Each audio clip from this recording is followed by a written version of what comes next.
Hialeah, no doubt. East 10th Street where we play out. Here we bring the Miami crowd. Alex, the boy with the D. Step into rhythm, feel the heat. Street vibes mixing with the Latin tree. In our flow, the two worlds meet. East 10th Street boys bring the party. Bring the noise from Hialeah with some joy. Drink water like that. Well, I'm telling you, bro. I'm focused, bro. I'm focused, man. Yeah, inside out. You know who I am by now. Identify as. You know, hey. When Alex takes a shower, the dude goes for 3 hours. I mean, it's like, you know he's going to be gone for a while. You have time. Do whatever you're going to do. Go grocery shopping. Go eat dinner. Night, Latin spice and neon lights. I'm ready to go. Oh, you go. You ready? You're ready. I thought Tati got in the room again. You were just it's like, oh. That's why I'm ready to go. Dude, she got me hyped. I was like, I'm already debating. Hello, everybody, and welcome to a New Year's episode, 2025 episode of East 10th Street Boys, straight out of Hialeah. I'm Bobby Melendez, Bobby El Gringo.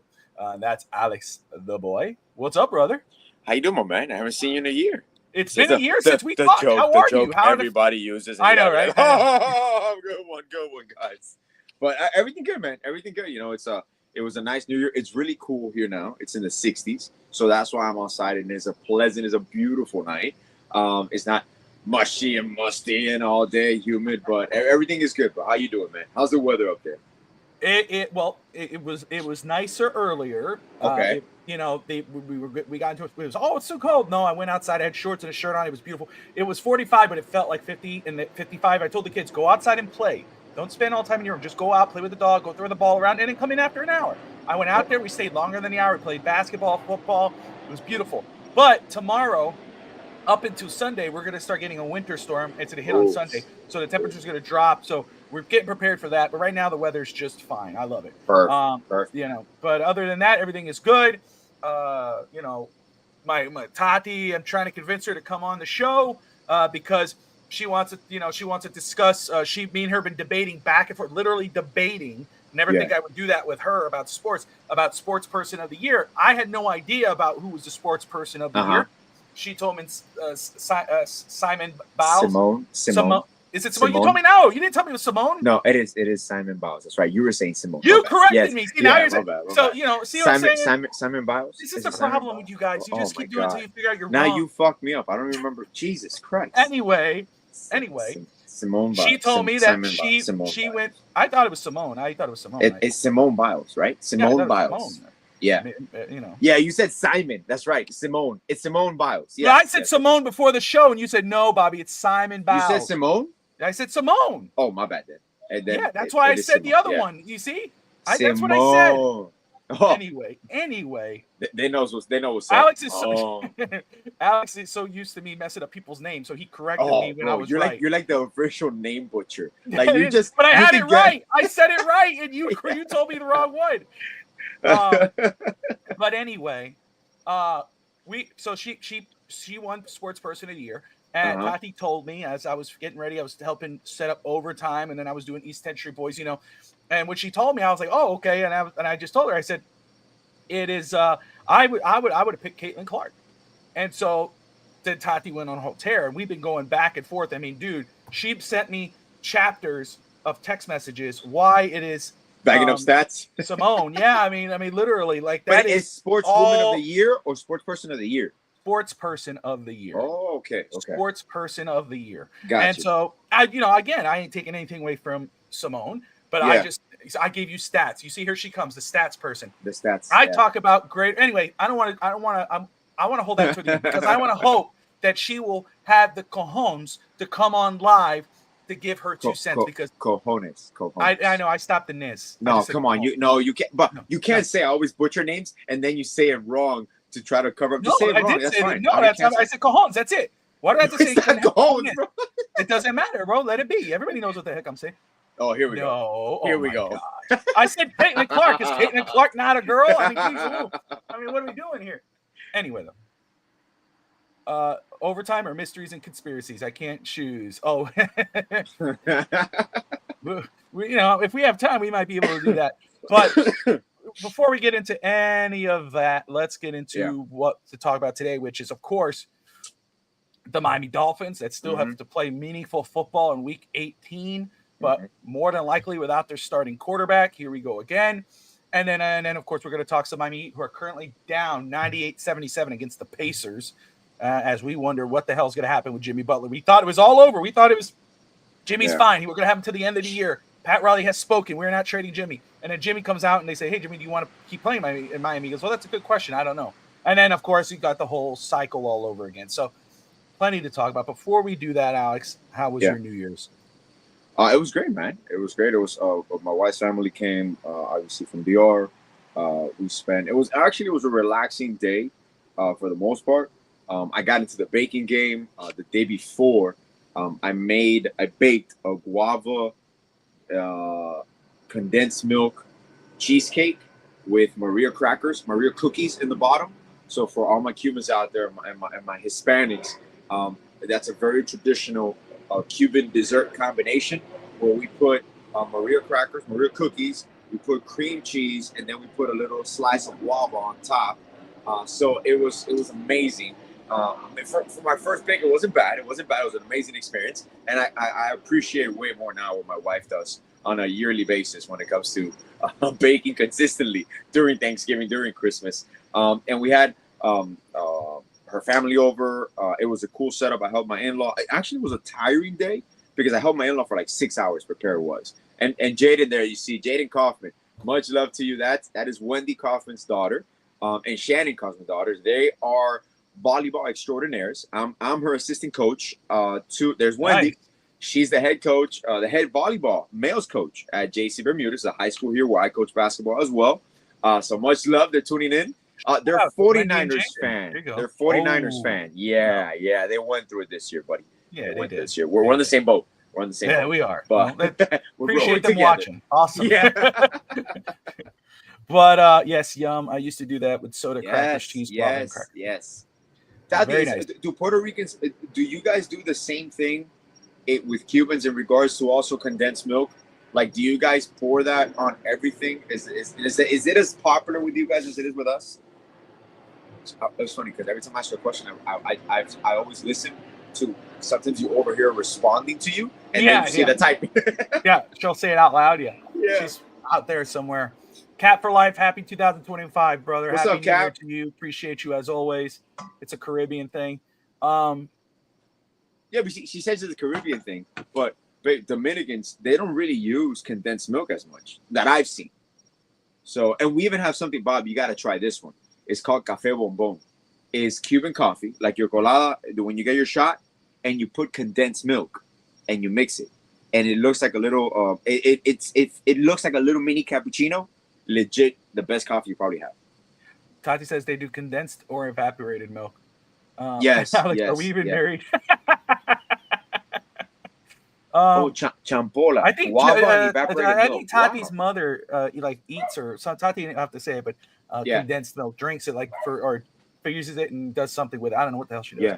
But there's something that they do with that. I think Ralph used to do the same thing. Yeah. I think that's what we're talking about.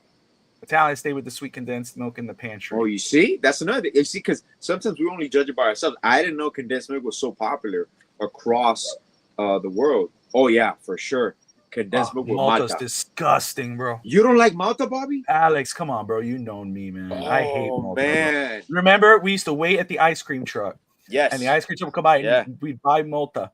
And because everybody else was drinking. So, but I remember, Alex, you don't remember I hated it. And this was the advice Alex would tell me. He goes, bro, just drink it fast. Just drink it. Don't let it sit. Drink it quick. And I hated that. I hate the aftertaste.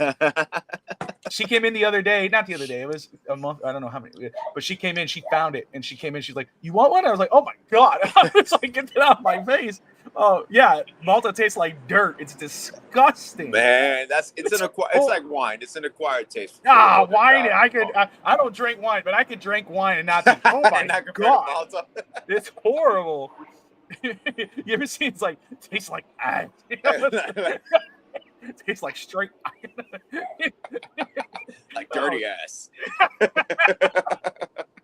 Crust. No, just play. Sorry. Crust. Oh man. Haven't Just keep showered in a going. week, Jim. Just Going, keep motherfucker. digging. Just keep going. Just keep going. We'll make it worse. Just peel the Oh. crust. Oh God. Oh man. I remember when I first got with my girl, she's Puerto Rican. She taught Malta up so big. Oh, dude. Pure dirt. Don't ever trust when they say something's Pure good, dirt. dude. You know what I mean? Like, you know, it's all lies, man. They're like, try. It's so good. You try. You go, oh, It's the best. It's the best. It's like, why are you making me drink gasoline? What is this? You know, it's like it's pure gasoline.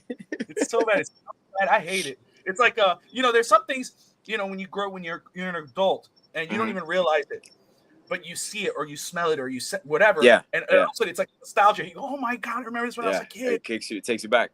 It's the other way around. It's so good. But for me, it's like Malta's one of those things where, you know, I saw it. It gave me like a reaction. I went, oh God, I get that out of That's here. true. I was about to say, with condensed milk, it's delicious. There's my mother. You see, there she is, right there. I told you. See? That's the I Cuban can't right there. stand That's the Malta. Cuban.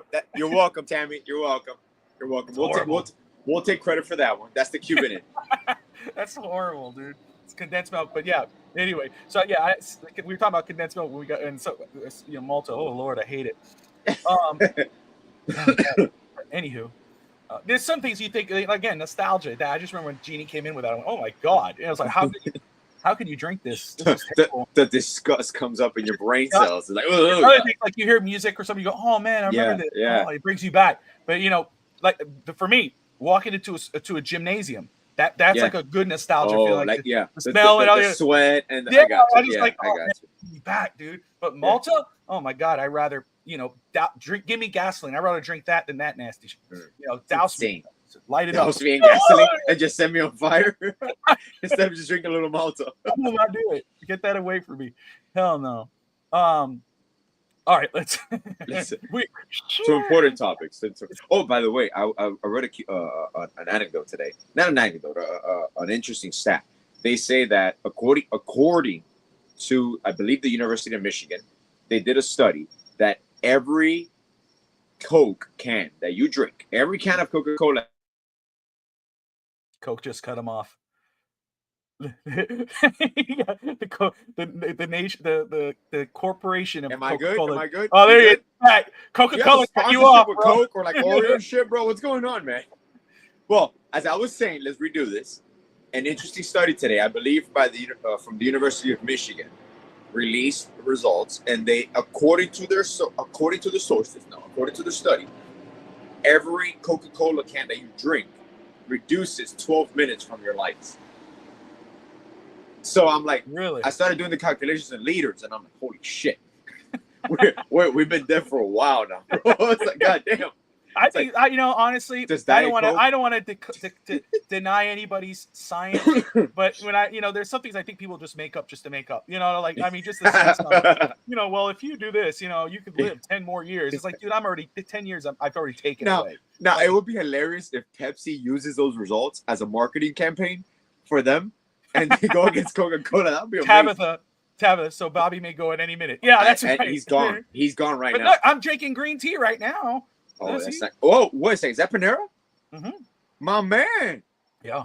Woo. Yeah. Chicken Caesar salad with avocado. What? That stuff is good, boy. You put avocado on it now? Yeah. You like avocado? Yeah, dude.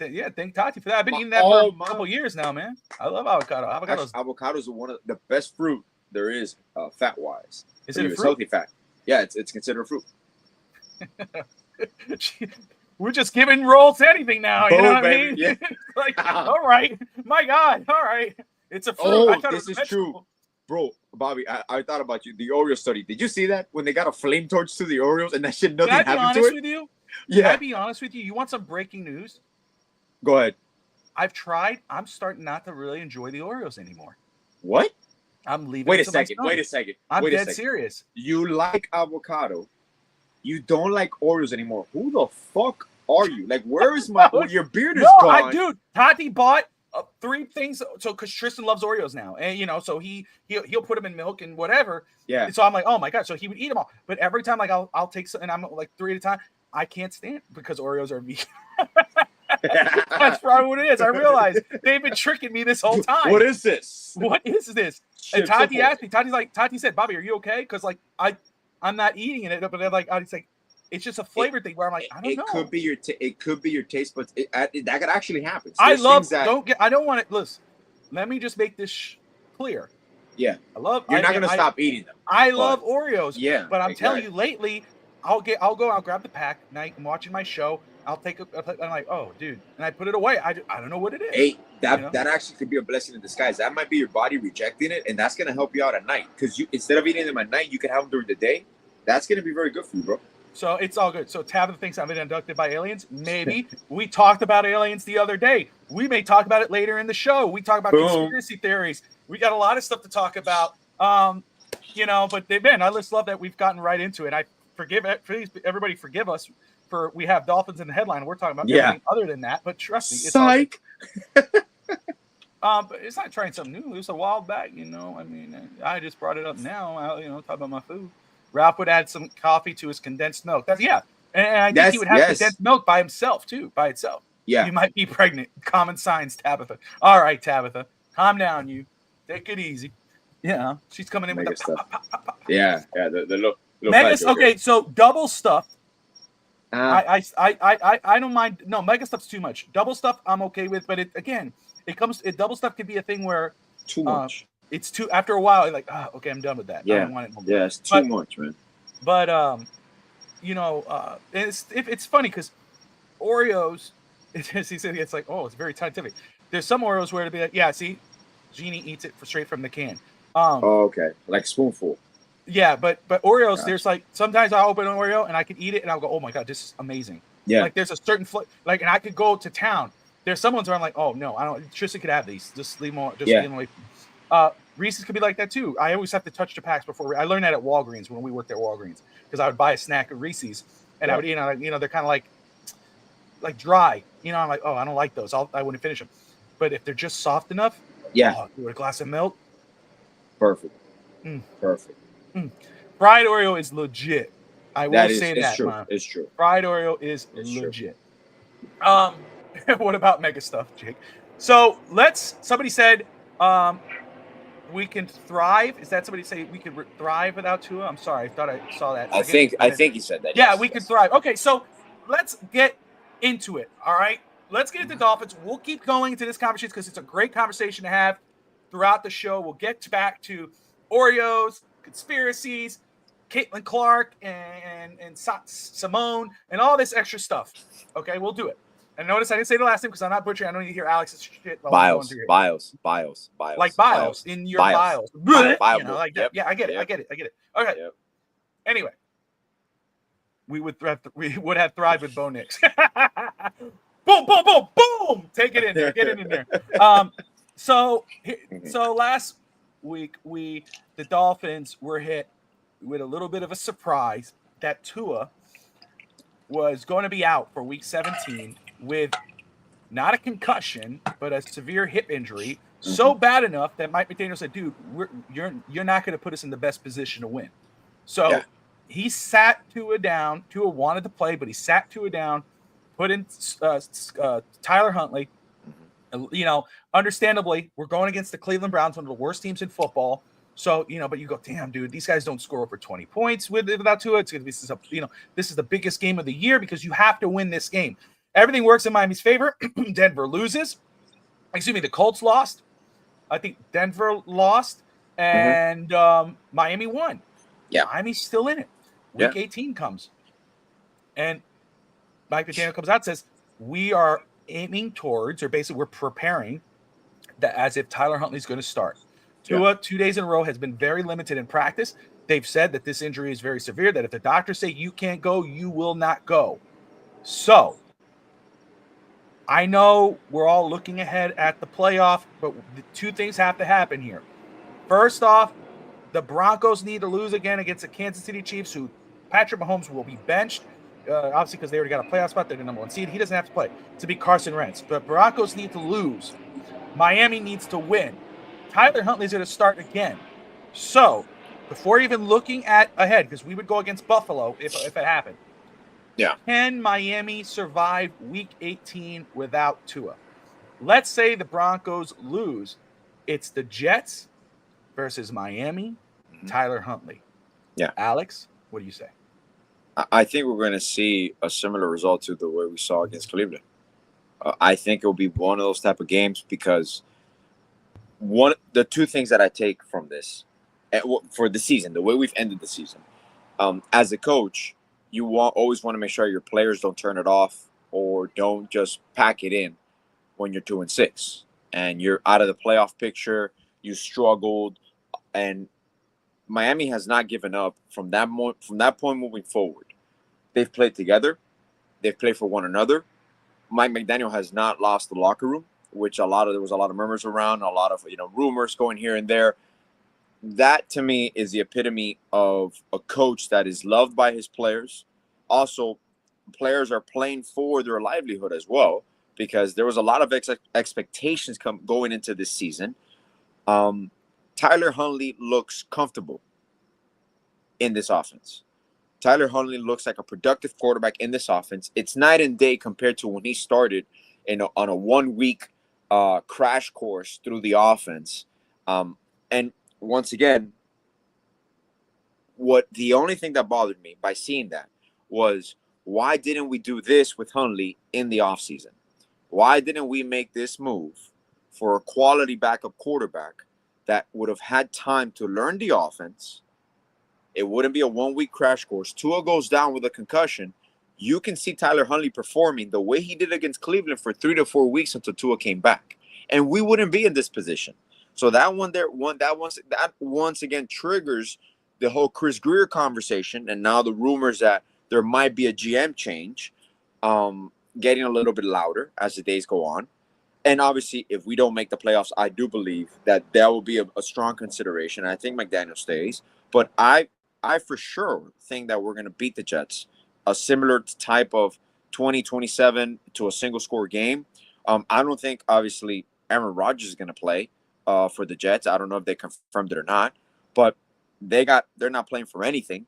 But what I do believe in good karma in regards to the Dolphins, the way they played out and the way even we helped the Chiefs secure, I believe, the number 2 seed and a bye when we beat the Patriots years ago. I think it was like 5 or 6 years ago, if I'm not mistaken. So I'm hoping that Carson Wentz has a sort of a throwback performance and he beats the opposition. And then obviously we got to take care of the Jets. And I have no problem going to Buffalo and playing Buffalo in the first round of the playoffs. I mean, whenever. Well, we will match up with Buffalo, right? Would they have the bye or no? No. We would match it. It would be Buffalo. It would be Buffalo for Kansas City has a bye. Yeah, perfect. It would be Miami. If Kansas City beats the Broncos, yes, Miami wins. Miami would jump to the 7th seed. They would face Buffalo in the wild card. Kansas City would have the bye, so we'd be going in Buffalo. Okay, perfect. Which I wouldn't be upset. Now the question comes to Bob before, because I'm pretty sure you're gonna talk about that topic. If Tua's injury is so severe, that he's held out these past 2 weeks, I don't see him as a competitor. Obviously, I know he wants to play for sure, but I don't know if it's a prudent franchise decision to put him against Buffalo in that weather with a hip injury, and now you're going into a tentative game that is going to be competitive, but realistically, we're not going to win. I'm not saying that we won't, but but I get your point.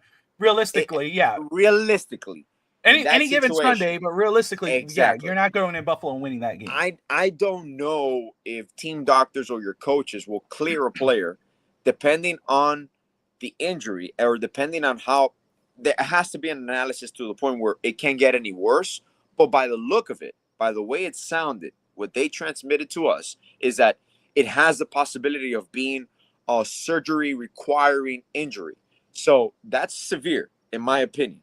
And especially with this condition, and it's on the opposite hip, right? It's not on his repair hip. I'm not sure. Somebody would have to. I've wondered the same thing. I've wondered if it's the same thing, but I can't tell you. But 100%. Your question was, can we survive? I absolutely think we can win. I think we will win out, whether we make the playoffs or not. That's a different story. But I do believe we'll finish 9-8. So, do I believe Miami could? AJ, AJ, they've been eliminated since week 5, sweetheart. I'm sorry to break the news to you. Yeah, it's okay. She'll be okay. Same hip, different injury. There you go. Scotty came in. Okay, appreciate that, Scotty. Okay. Appreciate that. So let me just say this. Can Miami survive week 18 without Tua against the Jets? AJ, get on. Yes, they can. If Miami plays similar to what they did against the Browns, the Jets are a bad football team. Oh, thank you, Jamila. I see your text now, honey. Appreciate it. What did I send earlier? If the Dolphins play how they did last week against the Browns, I think they could carry that over. I mean, they already beat the Jets, obviously, with Tua. Now they get an opportunity again, this time with Tyler Huntley. I think if the Dolphins do the same, Huntley showed some stuff that Tua can't do right now, which is extend the play, escape the pocket, do all that extra stuff. Doesn't make him any better. Just as he kind of opens that up for you. Yeah. Right away. Now your defense, these numbers I saw earlier today, I just want to throw this out here. Miami's defense, third best defense in the NFL, total defense, third in the NFL. Passing defense, they're the ninth best defense, rushing ninth, third down conversion defense, fifth, and then scoring defense, eighth. You're going to have to rely on your defense to beat the Jets. Your offenses have to score just enough points to win the game. Obviously, your defense is going to have to do better than what you did last time against Aaron Rodgers because you made him look like Aaron Rodgers again. You can't have that this week. You got to show up and hold them below 20 points, and Miami has to do enough to score more than 20 points. I think this could end up being a Jason Sanders game. Do I think it's smart to sit Tua in Week 18 when this is a must-win game? It doesn't. Broncos lose. This is a must-win game no matter what. Should Tua play this game? If he's not 100%, if he is legitimately as injured as they're making him out to be, 100% he should sit. No question. He does not give your team the best chance to win, no matter how great he can be in this offense. Sit him here against in Week 18, and if you actually find your way into the playoffs, even if he's 80%, you put him in. You let Tua play that game if Tua is 80% healthy enough to play. Let me see. Third best against soft teams. Don't believe the hype. Third best against soft teams, great teams, whatever. They're still third in the NFL because if they were 20-something, everybody would say, oh, they suck. They're 27. So if they're third in the NFL, they're still third in the NFL. Yeah. That's just a fact. Okay? Doesn't matter what teams they were playing against. They're still the third best defense in the NFL. So, and shout out to Anthony Weaver and what he's been able to do. Less is more. Compared to Miami's offense that has all this talent, they don't know how to use them. I mean, my goodness. So, can Miami survive against the Jets with Week 18 without Tua? Absolutely. They've shown they could do that if they carry the same formula they did against the Cleveland Browns. Now the secondary question comes in. Same hip, different injury. Does he have surgery? They make it believe it's as major as it is? I mean, my goodness. Is Josh Wingate says, is Tua getting a hip replacement? Joke or not. Is he? We don't know. But it sucks. It absolutely does suck. I will say this.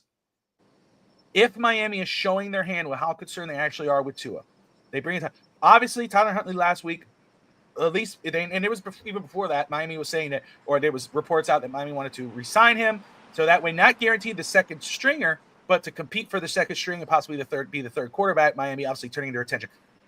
What happened? This Tua injury, I know a lot of people are going to say, oh, see, we got to get rid of him. I get it. He's here for another year. Let's just be real. Let's just write that out. Miami has to go into this offseason looking for a legitimate backup QB situation or insurance. Whether that is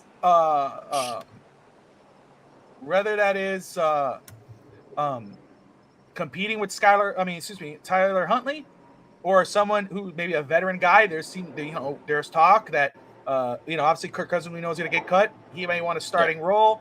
What's going to go happen in Minnesota? I'm not saying that these guys are. I'm just throwing those names out there just as an idea. And again, don't say, oh, because Tua signed an extension that I'll make all these scenes that he's going to stay for 5 years. No, Kirk Cousins signed a major deal in Atlanta. They're going to cut him this year. So things happen. I'm not advocating for us to get rid of Tua at this point. What I'm saying is Miami needs to seriously consider making a move at quarterback this offseason because Tua, unfortunately, you can't control injuries, is unreliable. He got hit in that Houston Texans game, Alice, when he dove and those two players rammed him on his hips, which took him out. This is the most important game in the season. And if it's worse if he misses the playoff. But it's not a good look. not to have your most important player available to you during this playoff stretch, which would have been the second time because he played last year, but the year before he was out. He didn't go to the playoff. It was Skylar Thompson. Now it may be where it's Tyler Huntley playing instead of Tua. Correct. And that's where it's like, okay, we could all recognize that whether you believe he's elite or not or whatever, we could all recognize how good Tua can be. But what's the point about how good he can be if he's not on the field? That's the question Miami. And now look, McDaniel might have saved his job. We don't know that yet till after this week. You know what happens. You know, I think, and you know, I think it's more hope. I don't wish for anybody to get fired, but if I did have to wish upon a star, it's Chris Greer in this whole mess. Yeah. Because Miami shouldn't be in this situation right now. It's very nice to play Madden and get all the star players and all this and do all that, but then when you kind of look at it and you're going, well, damn, where's our back? What's going on? But the offensive line is you know, that's terrible. It's a malpractice of what he did in the front office with that offensive line. You know, and there are some bright spots, sure, throughout the year, but this has to be consistent. You look at these other teams with strong foundations and how they win games consistently.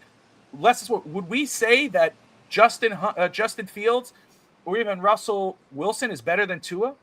Would we say that the you know, if you look at the talent between the teams, with you know, you look at I'm talking about Pittsburgh right now, as great as they are, and they are a great team because of the foundation of that football team. But you look at their quarterback situation, you look at Tua, you go, no, wait, Tua on the field could be better. You look at their receiving core is not as great as Miami's. You look at Miami has more talent, but how is Miami on worse footing than they are? It's the same conversation as Dallas because the foundation is terrible. Who's laying down that foundation? It's Chris Greer. So all of this points back to that. And this is my thing. Scotty says, I don't want Greer involved in this draft, even if we go on a run and win Super Bowl. I think, again, for me, I won't say for 100% certainty that I think McDaniel saved his job, but I believe it's leaning towards that way. It was like, hey, let's give him one more year. Now, again, I don't want to force a coach on a GM, but I do believe that unless Miami wins the wild card, if they get there, I don't see Greer keeping his job. I think Greer is on the outs. I know that there's a lot of reports starting to come out now that Greer could be on the out either way, but I think if Sunday comes and goes and either Broncos win and Miami win and Miami's eliminated, or Miami lays a dud in New York, I think it's no job is safe at that point. I think, you know, so this what sucks to be in this situation right now. And I understand people, you know, oh, we should never give Tua a contract. I understand why they did it.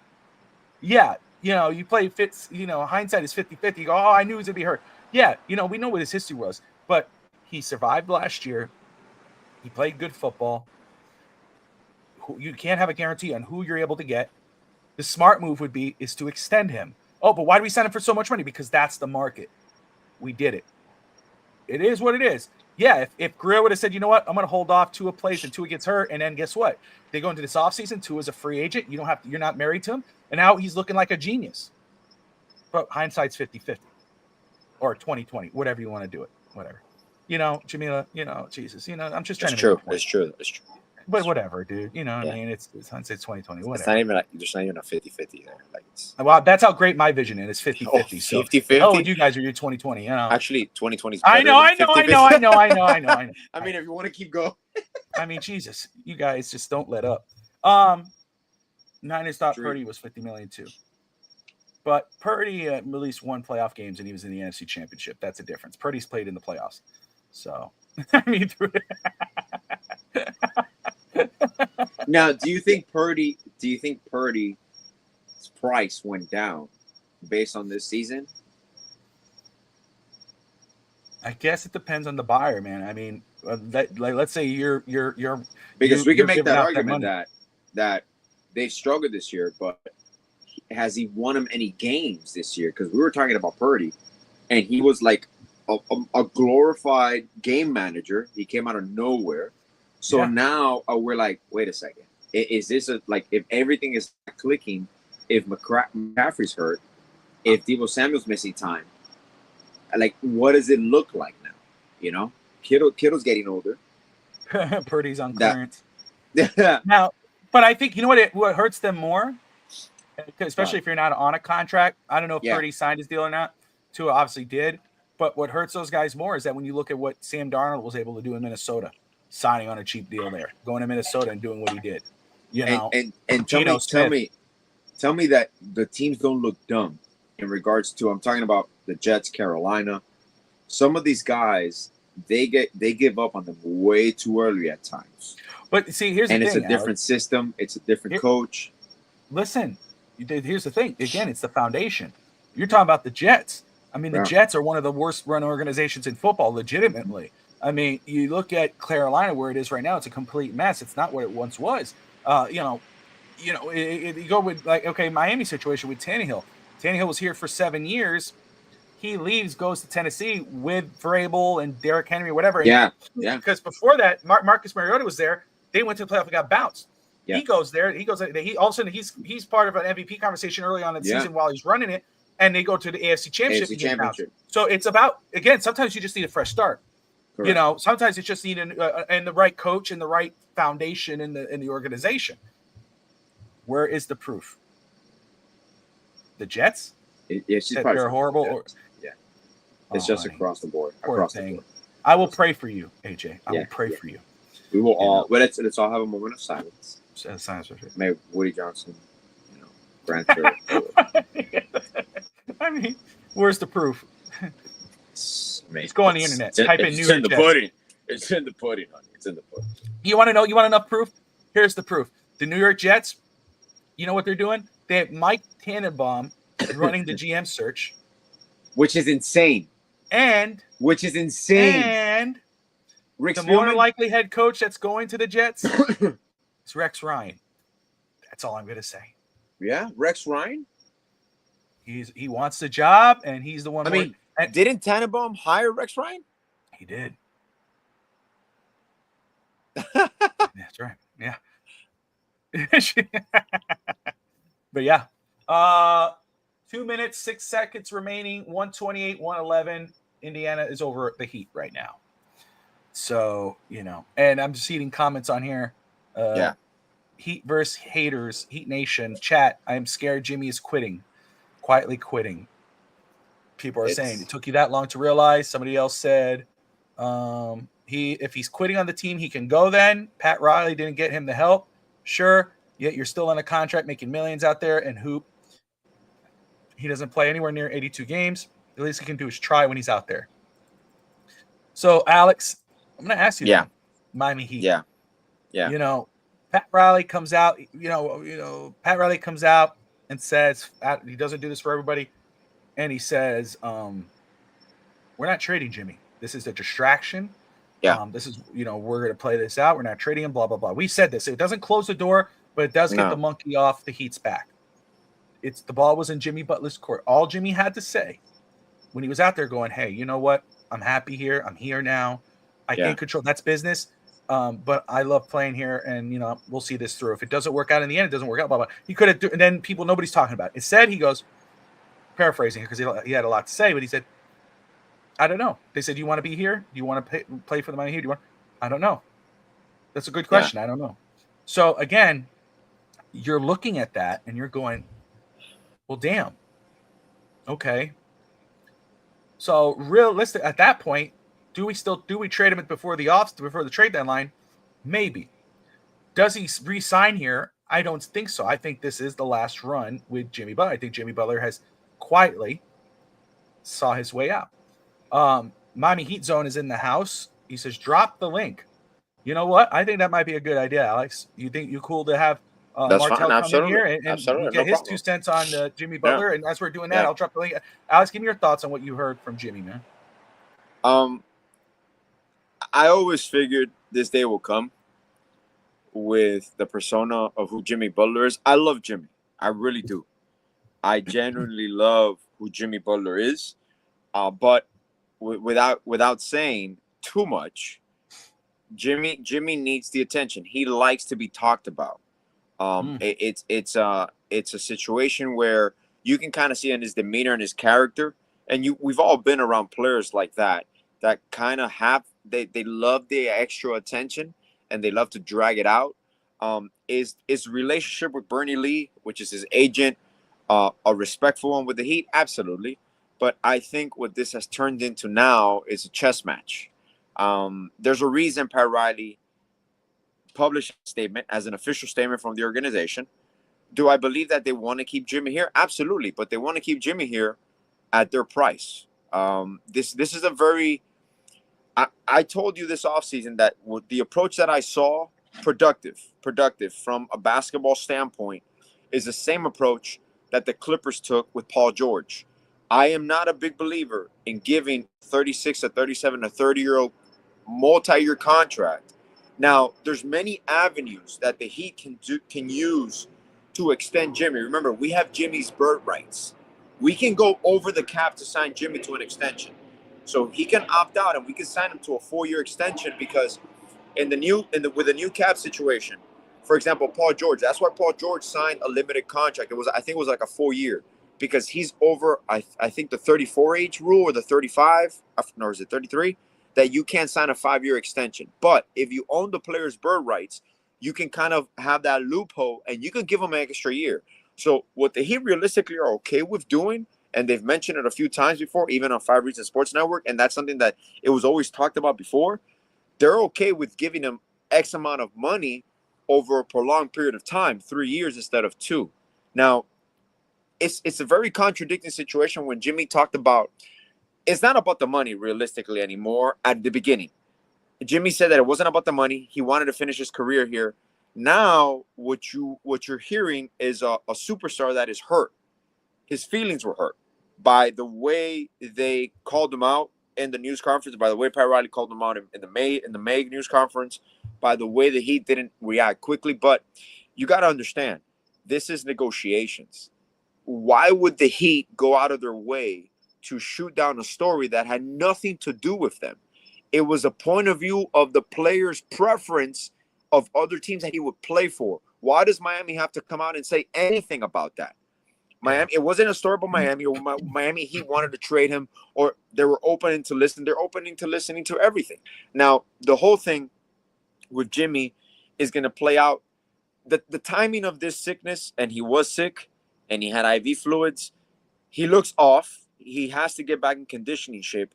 What is a little concerning, I don't know at what point, is this being done purposeful in regards to Spo and the coaching staff, because his offensive production is gonna simmer down a little bit these next games. His role offensively looks to be changing. Spo's trying to incorporate him in certain lineups, but the writing's on the wall in regards to what the youth movement is coming. The Khalil Ware minutes are up. Jovic minutes are up. The young guys are going to play more. You're seeing this in a few years. We're going to see this year where, remember, we talked about the transition of what's up, Elder? the gap. This is what we call the transition window, where you had two eras, and a lot of people were like, "Oh, let's all go in on Jimmy's era," and then a lot of people were going, "Let's go in on Bam's era." So that's why you hear the rumors now with De'Aaron Fox, possibly Zion Williamson, Brandon Ingram. As the trade deadline gets closer, these rumors are going to grow more. Brandon Ingram will be moved. Zion Williamson will be moved. I believe the whole key this in season, the Pelicans will determine a lot of the landscape in the NBA, because there's going to be domino moves after they make their two major trades, and it looks to be like they're going to make both moves during in season. Now, my only thing with Jimmy, in regards to, I know people are going to talk about De'Aaron Fox and about the Warriors. I don't believe there's a resolution right now in place in regards to Pat Riley comes out with that statement. It's kind of like a leverage play, because now they put it in Jimmy's court. It's not productive for Jimmy Butler to struggle. It's not productive for Jimmy Butler to take time off or take plays off, because he's looking to get a max contract extension from Miami or any other team. When you have a history of demanding or being moved from several organizations already, and teams now willing to give you an extension, the only team that was willing to give him a max extension twice was Miami. Miami signed the sign and trade. They gave him a max deal, and they gave him a max extension, 4 years, 184. So the willingness was there, but you see the small decline, even though his shooting percentages, his true field goal percentage, his efficiency is through the roof. But you're seeing the emergence of Tyler Hero. There's a change in the guard in Miami, and Jimmy can still be. I told you, Jimmy can still be an amazing role player into his 36, 37, 38, but you cannot have a player making $50+ million and being just that role. It's not functional. Your best player cannot, your highest paid player cannot be 36, 37, or 38 years old. It can't be anymore in this CBA. Look at the Suns. Look at the Suns now. The Suns are under 500 with a team that is struggling for the second year in a row, and they don't own their first round picks until 2031. What is the only thing that they can do? You got to move those pieces in order to regain capital. So it's a tricky situation, this new cap. And Miami, you can kind of see the writing on the wall with the youth, with their own draft picks, with their own development. So it's going to be an interesting few months to see how this plays out. We got Martell in the house of Miami Heat Zone. Guys, if you haven't yet, go check them out. Great content, daily content, really. I mean, anything that comes out of Miami, he is popping on and throwing it out there. Great dude, great show. Appreciate those guys. We've been on their show before. We will be on there again. But let's go ahead and bring in Martell. He's joining us on audio, so he could give his two cents on the Heat's game this tonight, losing the way they did, and, of course, the Jimmy Butler situation. Martell, how you doing, brother? See, he's muted. We'll wait for him to pop in there. Martell.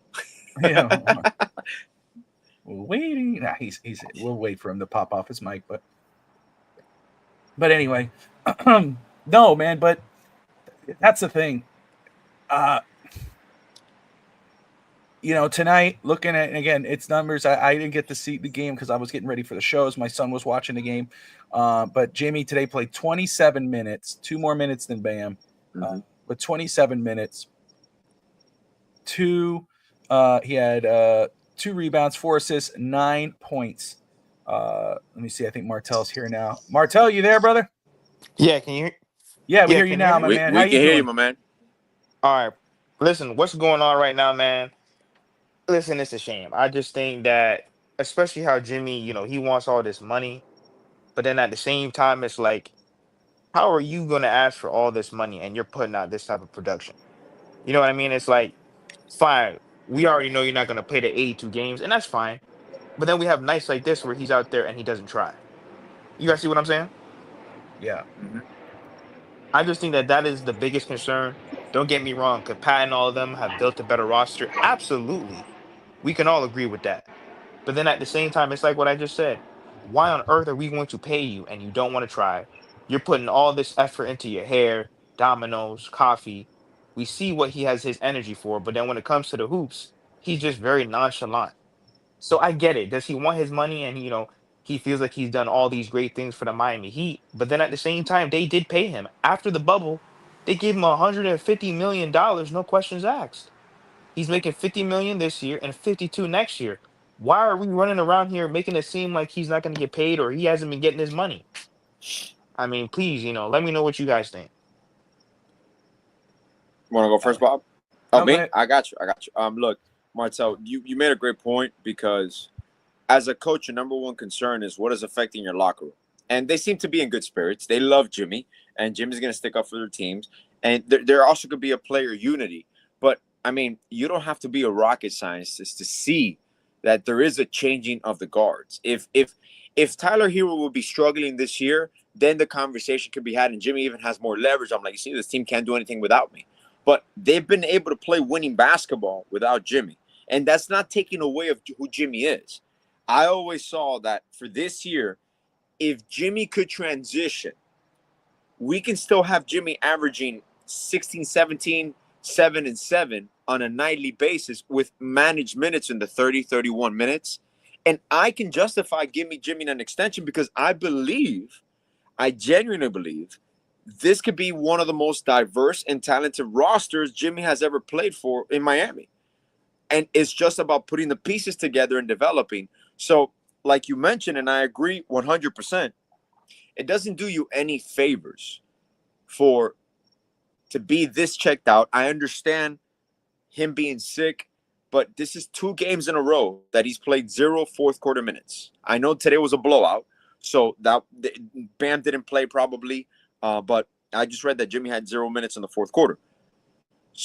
Spo is comfortable with certain rotations, and the thing is, with Jimmy, a player of Jimmy's caliber, it's not only about the play on the court, it's the demeanor as he goes out there, because Jimmy is an emotional player.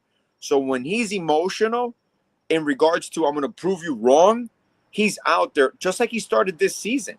He started this season on a tear, even in the preseason, when all these rumors started coming out. And like Bobby, like you mentioned it, the fact that he didn't shut anything down, that he left everything open, kind of like in a joking matter, but there's always seriousness to jokes. And then he made another comment. I don't know if you noticed about, I forgot about being important or whatever. He's like, oh, but also the most important thing is also being wanted. So he's kind of making these comments out there. And the Miami Heat are not going to negotiate publicly. The Miami Heat organization is not going to dig themselves in a hole. Why? Because the Miami Heat organization is in the driver's seat. You just mentioned he has a contract. He has a player option. He plays out his contract. I'm pretty sure if Miami gets a good offer, they'll move him. But if not, they go into the offseason. He says that he's going to opt out. Okay, opt out. That creates leverage for us, because any move that any place he wants to go that is competitive in win now mode, he needs our assistance and as a sign and trade to be able to execute it so he can actually go to that team. So the ball is in the Miami Heat's court. Now, he can go and make it messy in regards to he's very professional. He hasn't said anything, but what is he going to do? He's going to affect it. He's going to affect the play on the court, but it still just doesn't make sense to me. If I am a player that is looking for a payday, I'm in my contract year, quote unquote, because I'm going to opt out. It's in my nature. In order to guarantee this max contract, I need to perform at my highest level. I need my team to perform at the highest level, because how I perform, how my team perform is a direct reflection of who I am as a basketball player and how integral I am to a success of a professional basketball team, especially at 35, 36. So, like, we don't know what has gone behind closed doors, and they have confirmed the Miami Heat have treated Jimmy Butler differently than any other superstar. Jimmy Butler has more freedom that LeBron James didn't have, that Dwayne Wade didn't have. He doesn't have to stay in the team hotel on road trips. He stays in his own hotel or own rental home.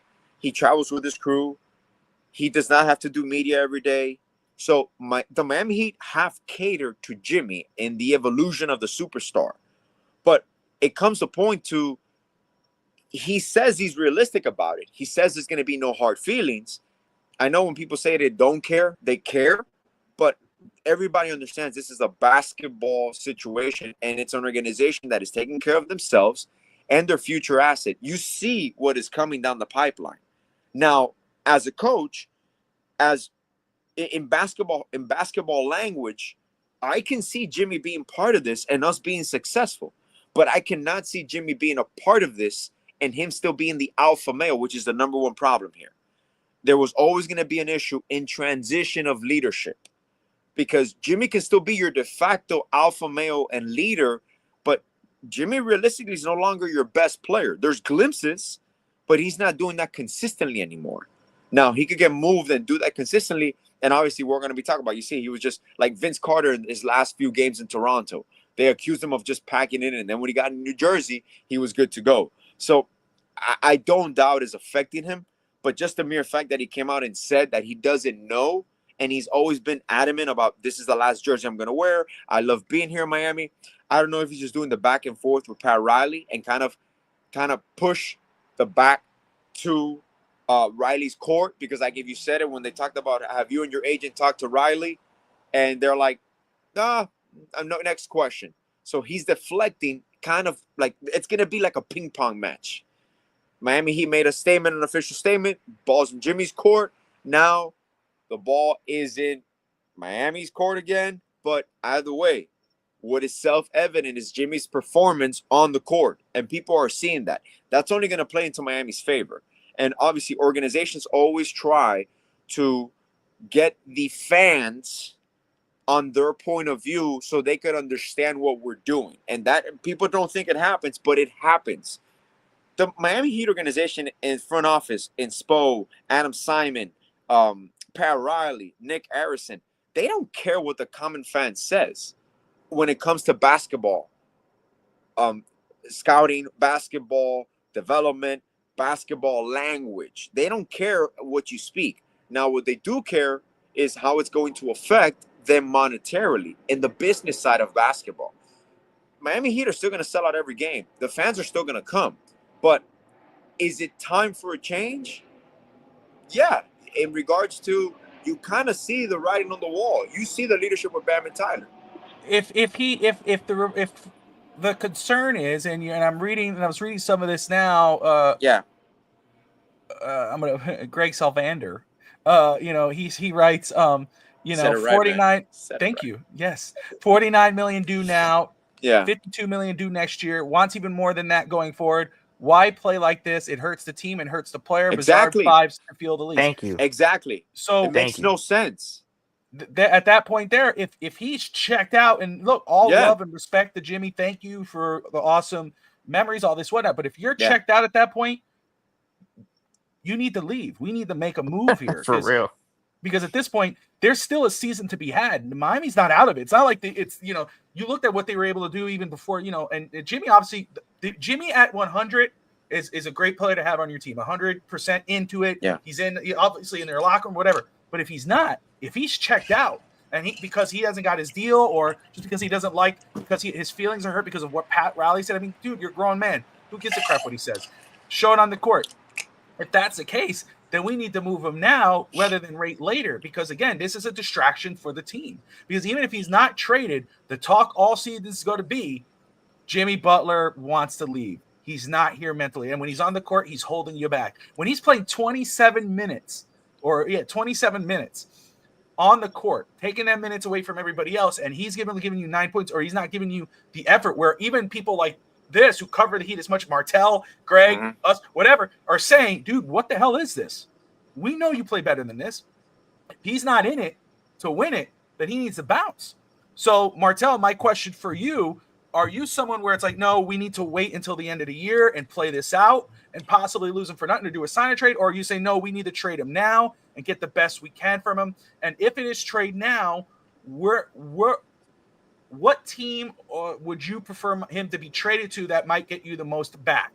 Because obviously you're not going to get someone at equal value. I know a lot of people want to pretend we're going to do, but really that's not going to be the case. So is there a team that out of the trade packages that you've seen, because you're in it all, I know you're aware of it all because you follow everything, because you talk about it. Is there any specific trade proposal offer that you've seen online, whatever, that you're like, okay, I like this because of this, this, and that? Or, like I said, are you like, no, let's just wait this out, and then at the end of the season, try to do a sign trade, just don't re-sign him? Well, listen. First, we got to really talk about the whole trade scenario, because you know how, Jimmy, like, and his agent were saying that, they don't want to be traded, or, all these trade rumors were fake. I don't believe that at all, because I think it really starts there. Even before we get into all the trades, I think Shams was 110% correct. I just think that Bernie Lee was probably talking behind closed doors, and then it leaked. And then now they're trying to save face. Now, you also mentioned Pat Riley. I think Pat Riley, he's Pat Riley. So I don't understand why Jimmy Butler would be upset. And it's like what my brother just said. They have allowed him to do a lot that even their franchise guy, Dwayne Wade, they built a statue of him, and he couldn't even do some of those exact same things. Yep. So now to your conversation is, listen, if we're looking at the Rockets, if we're looking at, some of these other young teams, as long as I can get 2 or 3 first round picks, that's really all that matters to me, because the young guys are going to come. But it's like what you just said too. We got to really focus now on the future. I think that also Pat Riley has to take some of the blame, because if you're trying to lean on Khalil Ware and Kashad Johnson to help you win games, that's not a championship team to me. I think that we've maximized Jimmy Butler in this era. I think Tyler's playing great. Bam's been struggling, but we got to be able to maximize the future. And if it's to trade Jimmy, that's what Jimmy really needs to do, is just tell us what's going on. If he wants to leave, let him leave. If he wants to stay, let him stay. But all this whole, speculation and, all these subliminal comments in the media and all the hair trolling, you're doing all this trolling, and Pat Riley told you to chill. You see what I'm saying? So it's like, what is it really all for? So, but if it's me, I'm looking at the Rockets. Like, if they're willing to make a deal, I'll take some of their young guys, 2 or 3 first round picks. I know a lot of people have been talking about Fox, but Fox is going to have to ask out first before anything else. And I think the only way we can even think about De'Aaron Fox is if Rich Paul can get him here, because Rich Paul, he's known for getting his guys where they want to be and also to get paid. So when it comes down to Jimmy, we got to really look at the bigger picture. What does he want? Is he going to continue to troll? Is he going to continue to half-ass us? Because if he is, then we got to get him out of here. We can't wait to the trade deadline. We got to be able to get the best value. Of course, we're not going to get no all-star, but as long Exactly. as we can get 2 to 3 first-round picks and maybe 1 or 2 young guys, I am definitely on board. And before I end, guys, make sure that you guys hit that subscribe button. Make sure that you guys get these guys to 2,000 subscribers. They work really hard. They're covering everything: Dolphins, Panthers, Miami Heat. Make sure that you guys hit that subscribe button. Martell, Thank thanks, you, my brother. I man. appreciate that, man. And Martell, I'm with you 100% in regards of what type of deal I would be happy with. I know a lot of people are looking at the Aaron Fox, but again, the report is he might wait till the end of the season, or they might wait to make a move at that point. And that's a tough ask because you're gonna have to give a little more to get them. You can't. It's not gonna be an even swap.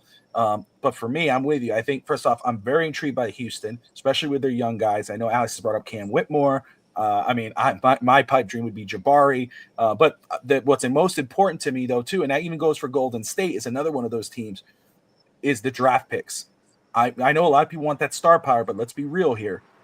What the Heat have shown with the last few drafts is that they could get quality players with those draft picks. So for me, if you could get me 2 to 3 first-round picks for Jimmy Butler and whatever you could fit that fits under the budget and doesn't kill you cap-wise, Alex, maybe those expiring deals, that I'm okay with. That I'm like, if we can come out and I'm looking, you're showing me, okay, we got, I don't know, I'm throwing random names out there, but Wiggins and somebody here and somebody there, and they're not sexy names. But if you get me one of those, but then I see 2 to 3 first-round picks, unprotected, whatever, I'm happy. I'm happy at that point because I know what we could do with those picks. The thing I'm going to say to this, because I'm obviously realistically, and I understand the contract situations, and I understand the personnel that is being offered in any potential trade. I see a situation where ideally, if they can make it work for the rest of the season, which is why maybe Jimmy is doing these things. He doesn't want to wait to the end of the season because he knows what's going to happen at the end of the season. Because he has either 2 options. He either has to opt in or opt out. If he opts in, we can still negotiate a trade and move him. If he opts out, he can only go to Brooklyn outright. He can only sign with the Nets that have enough cap space. Maybe San Antonio has some cap space that they make up, make some moves. But realistically, any in-season trade is going to be a 3-team trade. Why? Because I don't believe Miami wants to extend like a Kuminga. Yeah, I believe Miami values their flexibility over not losing Jimmy for nothing. Waiting until the summer. Yeah, waiting until the summer. Yeah, I got you. And he opts out because it's the same situation that the Clippers. I'm telling you, this is verbatim. This is a very almost an identical situation with the Clippers and how they handled simultaneous extensions. In this case, being Kawhi and Paul George, how we handled Bam and Jimmy. Once Bam got that extension, and now another one, Tyler Hero is extension eligible next year. So most likely Tyler Hero will get an extension as well. There's that situation where they might take back salary if it's a De'Aaron Fox. And now De'Aaron Fox can control his market, like you mentioned, with Rich Paul, because it is known Rich Paul will get his guys to where they want to go. De'Aaron Fox can control his market completely by just simply stating, I will not sign an extension with this team. What does that do? That eliminates all your leverage, and you're not going to get 6, 5, 4 first-round picks back for him. So I do see a possible scenario where it could be a 3-team trade, and I'm thinking about Pelicans. I'm thinking about the Warriors, where it's moving parts. The Pelicans are not going to give Brandon Ingram an extension. They possibly want to move on from Zion Williamson. I can see a scenario where Kuminga is moved to the Pelicans. Jimmy is moved to the Warriors. De'Aaron Fox is moved from the Kings over here. The Kings get multiple picks, younger guys as well, maybe Wiggins. Like, there could be a scenario where it's a 3 or 4-team trade where everybody benefits, or even Zion. Zion could be moved, and in my opinion, he should only be moved to 2 teams, either San Antonio or Miami. His representation should try everything possible to get him either to San Antonio or Miami. Why? Because those are only the two organizations that will get him right, accountable, and he will be able to flourish and become the basketball player that he could be. But The Jimmy situation is bothering me because I know the timing of him being sick, so I'm going to give it another few days. But realistically, the only way this works, and that's on Spo, if that's the case, Jimmy in the starting lineup needs to be your de facto point guard. That's his role in this team. Jimmy needs to be playmaking for Tyler, for Duncan, for Bam. Like Jimmy's role, he's not a primary scorer anymore. You cannot have Jimmy Butler in the corner just shooting corner threes. That's not his game. That is not beneficial to Miami. So if you're going to use him and you're going to have him and he's going to be okay, then you have to secure that role for him because that's what's going to benefit you. You got to keep the Ware, Jovic, and Hakis minutes intact with Hero. You have to have it because it works. Like, it's not me making shit up. It's legit. Like, the numbers back it up. This is what is successful. So it's a frustrating situation where you don't know what's going to happen. And I honestly, realistically, by the looks of Jimmy, I honestly thought that we will be talking about retirement before any of this fiasco.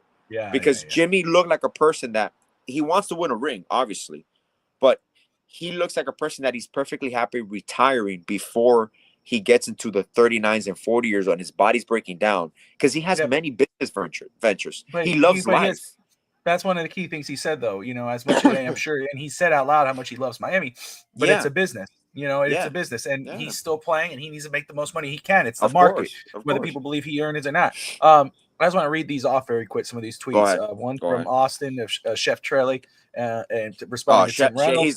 He's awesome. Yeah, Chef, and then Barry Jackson responding. So first off, Tim Reynolds says, I don't know what's going to happen or what's about to happen, but something is about to happen because this can't keep happening. Saying about the Jimmy Butler situation. Chef responds, this situation is so cooked that we're about to lose our franchise legend for Wiggins, Pods, in a second. And then Barry Jackson basically emphasizing Alex's point without knowing Alex is saying it. He said, too much in the weeds to explain in a single tweet. But Heat would have more options waiting until summer. Yeah. With Wiggins, until summer. With Wiggins, do you want another non-All-Star making $25 to $30 million a year? Yeah, you don't. Already have two non-All-Stars making $19 to $25 million a year. So that's what Barry just basically saying. What you're saying, even though we say, okay, get rid of it now so we could get our draft picks, and then we know we're not losing for nothing. Where he's saying, wait, there are more options waiting until the summer. But then here's the thing. Here's the thing, though. Go. Do you want to keep a player who's checked out? Do you would that benefit if you think your team, Alex? Yeah. Jimmy as good as Jimmy is, it's hard to keep him off. You can't be like, okay, we're gonna sit Jimmy for the rest of the year, because that's a distraction. Yeah. With Jimmy off the floor, Jimmy out of this team, right? He's been injured. Yeah. Do you think he could still be a play-in team without Jimmy or a playoff team? Yeah. Without Wait, Jimmy? but hold on 1 second though, because think about it like this too, because I got to go real quick. Yeah, go ahead, man. Once they really put him on the market, we'll really know what teams are actually willing to put on the table. I don't think, you know what I'm saying? Because I think he's been put on the market through back channels. Like I said, I think Bernie Lee has spoken to some teams behind closed doors. Yeah. But always remember, there's always that mystery team. There's always that dark horse team that lingers in the background. And once again, people have to realize we're not getting a superstar. This is about the future. 2 to 3 first-round picks, 1 or 2 young players that's going to help mold the team with Ware and Tyler and Bam. So before I go, I just think that we also got to think about that mystery team. Correct. If they really put him out, if Jimmy comes out tomorrow and let's say that he requests a trade, the floodgates are going to open wider than what we think. That's all I'm saying. But guys, thank you for having me on the show. They're almost at 2K. Make sure that you guys hit the subscribe button. And thank y'all for all the support, man. Appreciate it. Thank you, man. Thank you, Martell. Appreciate you, brother. That was Martell of Miami Heat Zone. Scotty, so should Dolphins dump checked out Holland? LOL. Yes. It's 8. I'll answer that quick.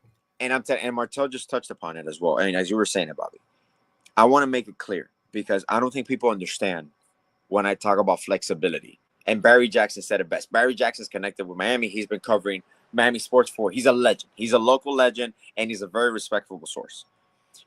People do not understand what flexibility is in this NBA. They're just going to literally say, we lost Jimmy for nothing. Pat needs to retire, blah, blah, blah, et cetera, et cetera, et cetera. even if you're losing Jimmy for nothing, what you're gaining is flexibility. I'll use the example of what happened to us this offseason. We traded for Terry Rozier. I was on board with the Terry Rozier trade. Obviously, before he was injured, I thought he could be a key a scoring asset that we needed last year because they were using Jovic. They weren't using. I mean, it's a different team last year than this year. But we had Kyle Lowry's expiring deal. If we would have not traded Kyle Lowry and a first for Terry Rozier, Kyle Lowry's numbers were coming off the books this season. It would have given us flexibility for exception money, biannual exceptions. Like, people don't understand this. When you're limited against the second apron, I use the Suns as an example. The Suns have $0 to spend right now. The Suns are stuck with this team because they cannot aggregate players on any given trade. So any trades that they make have to be one for one. Let me ask you this, Alex. Yeah. Okay. Go Coach wise, but as a let's say running a team wise, right? Yeah. Live that fantasy. Yeah. Tim Reynolds, this is Shot Coverage tweeted this, but he asked a question, and Tim Reynolds, I must have asked him this question, but Jimmy Butler on if he could get his joy back on the court in Miami, he responded, probably not. You hear that? He just said that right now? Yeah. How do you to say, okay, let's go ahead and just run it with him until the end of the year? To me, it's like, no, we need to end this because that's obviously what he's doing. To me, that sounds like he's trying. He just said that right now. That's what it says. Yeah, probably not. Okay, yeah, he's okay. Now what he's doing, this is not good for him. If this is the route that he's going to take, he's acting right now as your troubled son that is going against what your dad said. And okay, let me hear this. As you're talking, I'm trying to hear this. Yeah, go ahead. Yeah, they say said he wants his joy back on the. Jimmy said he wants his joy back on the court. Asked if he could find that joy here in Miami. He said probably not.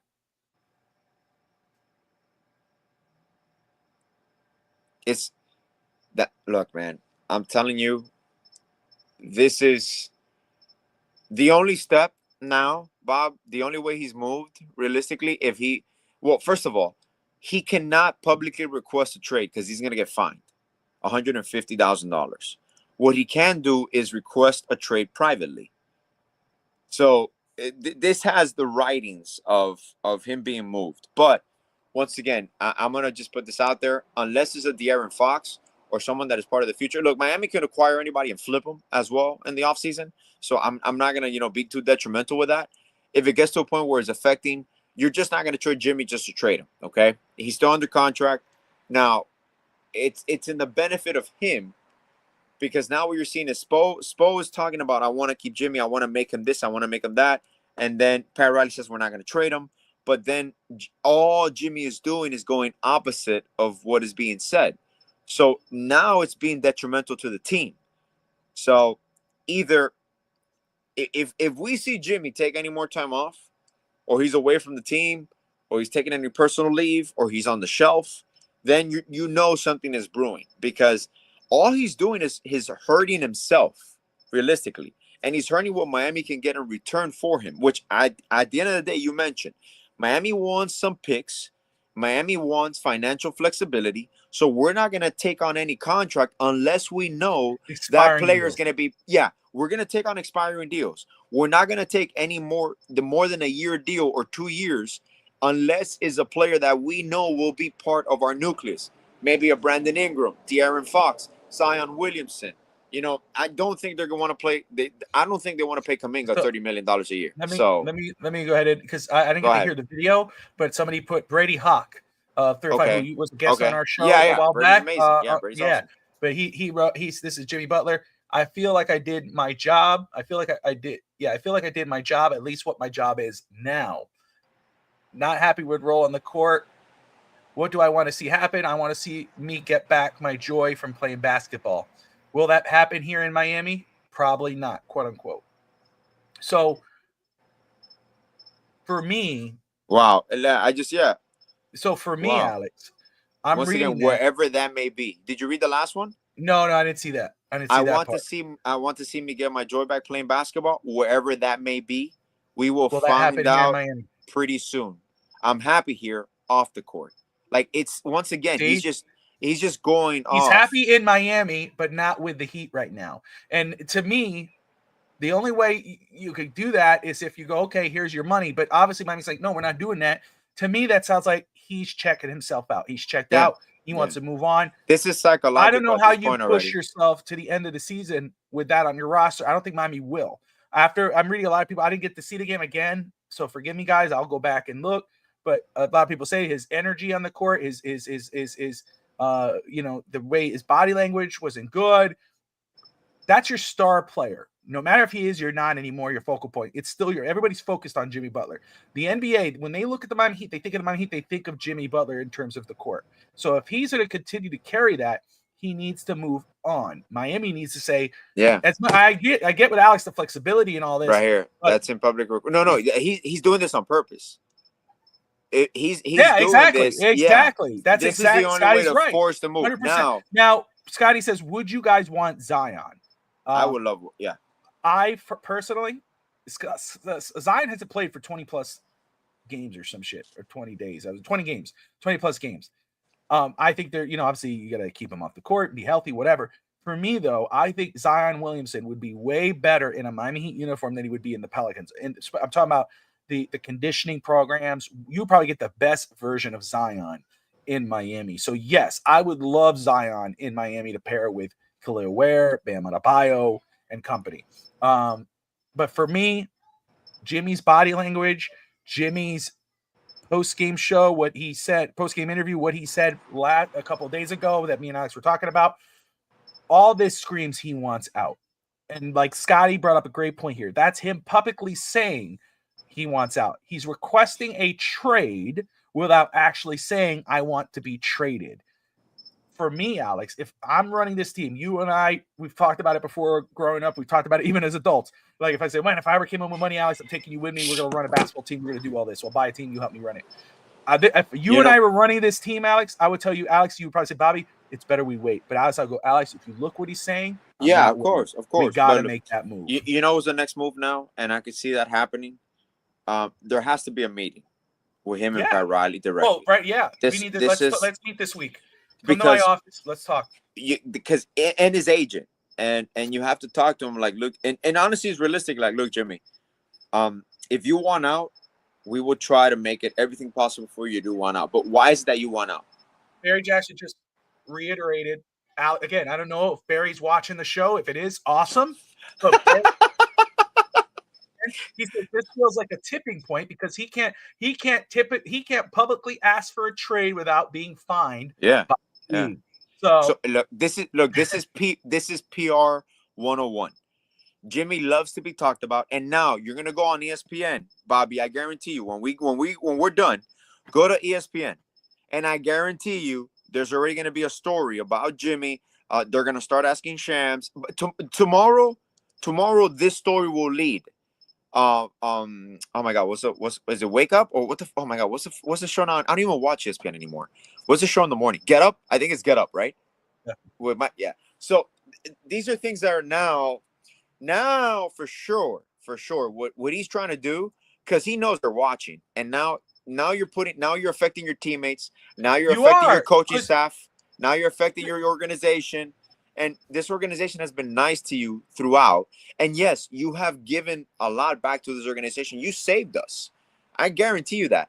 I did not envision a breakup going like this. And I don't know what's escalated behind closed doors as of recent.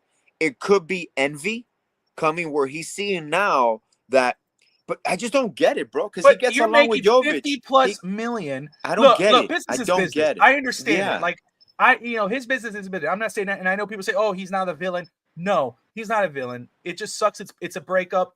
This is how it goes. I have forever respect, love for Jimmy and what he's done with Miami. He's been an awesome player. What he's done for Miami, it sucks. It's probably going to end without a championship. Yeah. But this is not good for a player like Tyler Hero, who's playing his best basketball. He's probably the franchise player right now while Jimmy's sitting in the back seat. But Jimmy's making all the money. For sure. You know what I'm saying? This is not good for a Bam Adebayo, who's now, and they have to answer to this. They have to talk about this. It's not good for the organization. This is a distraction. Khalil Ware today, Alex, 25 points, 18 points in the fourth quarter, 9 of 11 from the field goal, three out of 4 3-points, 3-point makers, and then 3 blocks. This guy is literally, and guys, let me just tell you, Khalil Ware in NBA 2K, rated 70-something overall. I was killing it with him the other day. Blocks, threes, dunking. My son was like, oh, he was so mad. I would sit Bam down, and it was over. It was over. But no, all jokes aside, this is breaking as we're going here, which is kind of crazy. You know, we were going to talk about the drama, but then, of course, this game happens, and then all this extra stuff comes in. So Alex and I are reacting live as this is going down. And once again, you know what's insane about this? It doesn't look like it's salvageable, but this is just a conversation. People forget that Kobe was going to get traded to Chicago. He had already proved he was breaking up with the Lakers. Like, everything is salvageable, but the fact of the magnitude that Jimmy's doing right now, which is in season again, and he's just trying to move the needle. He's trying to get his way, but Pat Riley's not going to trade him tomorrow. Like, I hope people understand this. Pat Riley and the Miami Heat organization are in the driver's seat. He can make this as messy as he wants. Miami will not do anything that they do not want to do. They're battle tested. They can survive this. The vibes are going. That's fine. You know what was going to happen to Jimmy? Jimmy's role is going to start being diminished a little bit more and more and more, and it's affecting his value. Like, I don't think. Like, I want to know, and we probably won't know for months, what is actually happening behind closed doors, because this does not make sense to me from a basketball standpoint, from a financial standpoint. From him, he's supposed to be on his best behavior. Why? Because he wants a max extension, unless there's another team through the back channels that are already confirmed that they will give him a max extensions if he gets to them. So you never know. You never know with these things. But I don't understand where this went sour, because I don't know. I just don't understand what's happening. It really does suck, though. I mean, I know some people are hating on him right now. I'm not going to do that. And hey, this is not good. Honestly, bro, I'll tell you this again. Yeah. Show me who you are. And I love Jimmy, but every exit from every team has been very similar. Yeah. So at a certain point, you'll be like, you expected it. You know, it's like, this is who you married. This is who you're with. They're not going to change, man. They can mature. They can change certain things. But when it doesn't go your way, I understood Chicago when they don't want to max them or you know, and they moved them to Minnesota. I get that. But I just don't. I never envisioned a breakup of this magnitude where it feels like it's like, you know, sometimes you know the relationship ended, but you're still there. This is kind of like where it's going, where you're disengaged in every event. You don't show up to the Wade unveiling.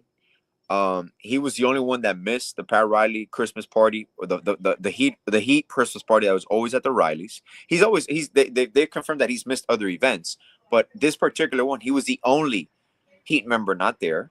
So the disconnect is there. So now it's just behind closed doors, because the Heat have his rights, and the Heat can do whatever the hell they want to do, man. So and then very shout out before I want to read what Barry Jackson just said here, and maybe that's the same. Again, him and Barry, Alex and Barry are kind of on a roll here. I just want to say that. But first off, Miss Fins is in the house. Shout out to Miss Fins. Great friend of mine, great friend to the channel, guys. If you love Miami Dolphins, go check out Miss Fins. She's on almost daily in the mornings with Dolphins talk and on her channel, Miss Fins. She's Bobby, Happy New Year's. But why do you sound like you're crying? I'm crying about Jimmy Butler. No, I'm not crying. I don't know why. That makes me self-conscious now about the way I'm talking. So thank you, Miss Fins. And then Happy New Year's, AJ, from Miss Fins. Appreciate you, Miss Fins. Happy New Year's. Happy New Year's. Blessings to you and your family. Barry Jackson writes, when I wrote in summer, Heat should strongly consider moving Butler, I had 2 reasons. Collect assets to increase what you have to trade for a next unhappy young star, and number 2, risk of injury skill diminishment when too high. I did not think Butler would lack the discipline to wait it out. So this is I know it's all good. It's all good. So he's basically saying the same thing, Alex, where it's like, hey, he gave his reasons as you, but when you hear those comments or you read those comments, you're like, okay, it's immaturity. this. You can't roll with this at this point. No. And it's a business. And like I said, and to give credit, Jimmy could be frustrated with his role. Jimmy could be frustrated with a lot of things, but I have his role clear as day, and I've said it over and over and over again. And we talked about this in the offseason. When I mentioned, I'm like, with Jimmy aging, with this nucleus, with this team, Jimmy's role has to change.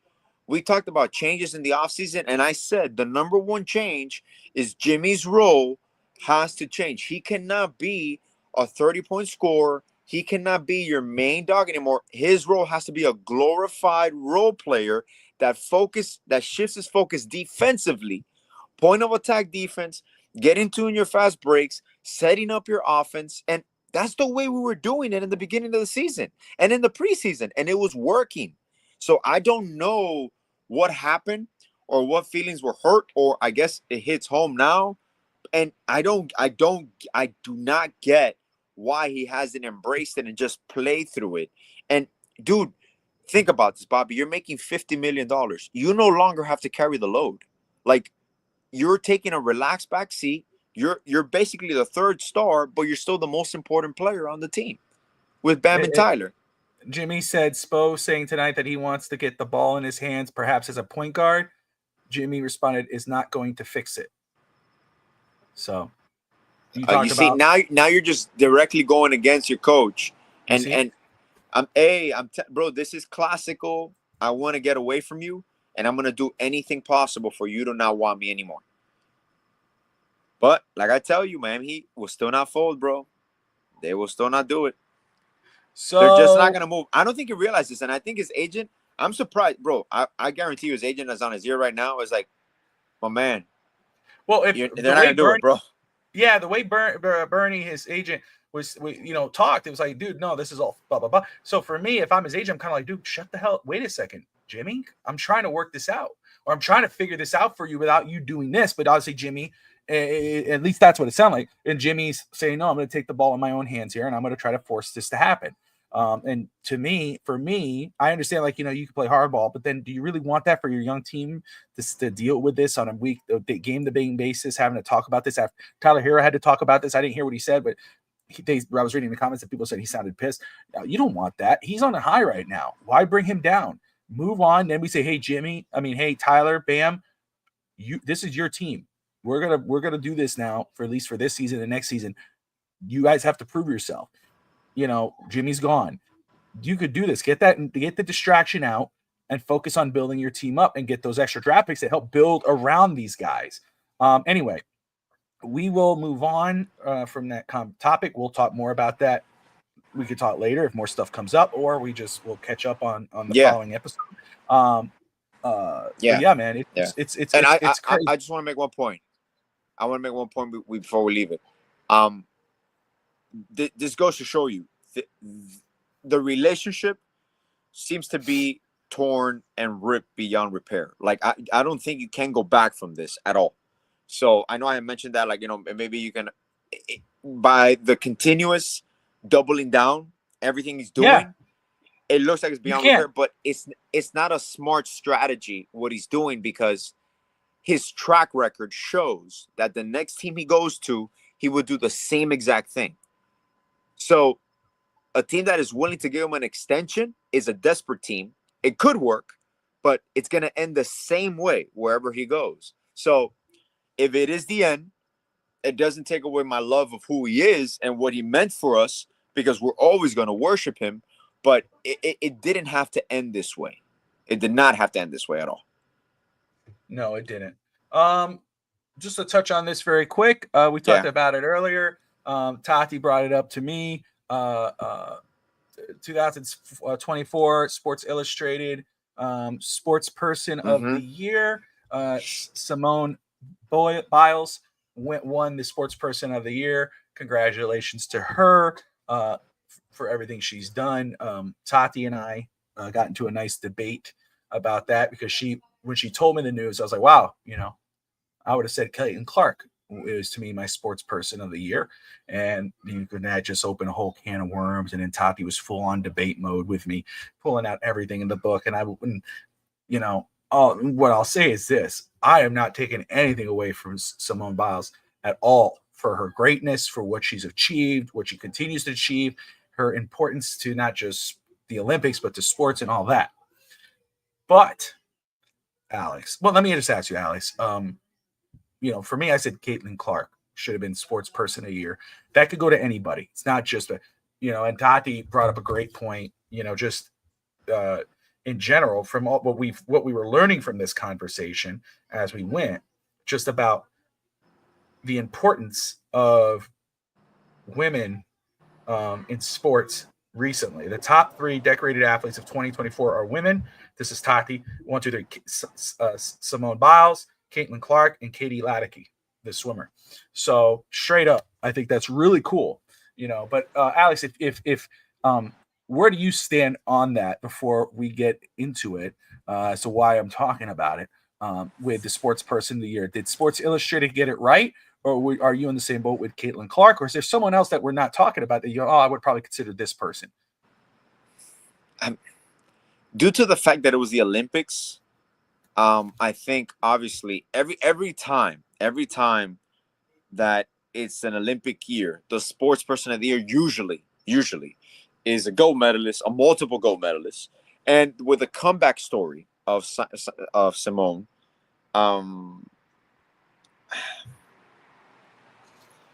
Caitlin Clark is a game changer. To on your point there, Caitlin Clark, the reason the WNBA is going to quadruple their money. I love you, Miss Finn. She said it there. She had the most impact throughout. You can single-handedly say, and I might be. I'm gonna butcher it. It's okay. I want to say this in regards to Caitlin Clark. Caitlin Clark, to women's basketball, could possibly be what Michael Jordan was for male basketball worldwide. In regards to people, there's kids in Europe that Ledecky.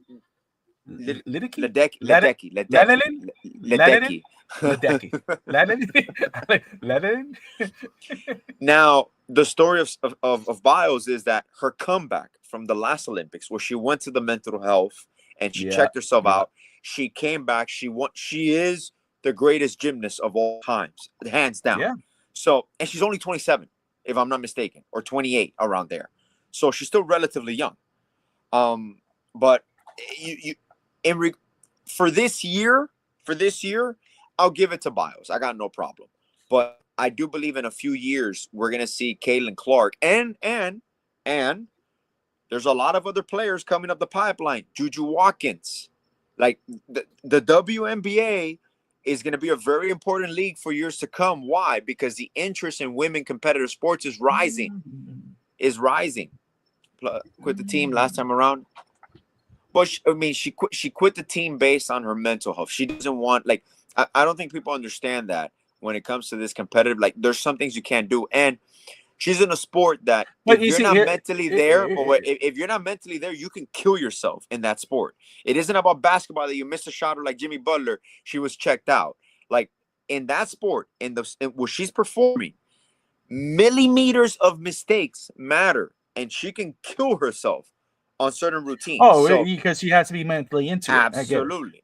Yeah, but I'm going to say too, Tati St. Clark will be the number one for many years in a row. My thing is not about many years in the future or the next year or whatever. It's about this year. And that's what I'm saying. For me, my Sports Person of the Year is Caitlin Clark. What she's done, not just for basketball, but for sports in general. But let's just stay with basketball. The WNBA. No one gave a damn about the WNBA until Caitlin Clark got there. And it wasn't even about, it was before the WNBA, what she did in Iowa. And all this hype came in, Alex. The same thing as LeBron when LeBron came in. All of the hype and everything that LeBron had, he came in, he lived up to it. All the hype that Caitlin Clark has had, she came into it. But what did she do? The NBA was the NBA before he got there. The WNBA was not what it is today without Caitlin Clark. Where it's going without Caitlin. There's, of course, this is not denying the other athletes and great athletes that are there in the WNBA and what their impact has been. And, there are some there's Hall of Famers there. There's some great players, but she put the spotlight there. Other coaches, owners, players hate her, are jealous of her. They make it known because of all the attention she's getting and everything. But then she lives up to it. She plays it on the court. She becomes a face. To me, when you define, or you obviously become equal to the more dominated sport in male basketball, you become equal to those guys, but also you lift up an entire league on your shoulders, as much as she'll probably deny it.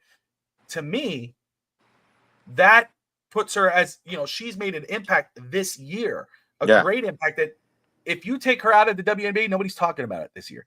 May talk about a couple players, may talk about a few players, but they're not talking about the WNBA the way they talked about it, or the way the sold out tickets when she played, record-breaking TV numbers, the impact on the game of basketball. Again, it's like, holy crap, Alex, I see the WNBA on TV. I don't watch it more than a few minutes. I'll change it. Move on. Yeah.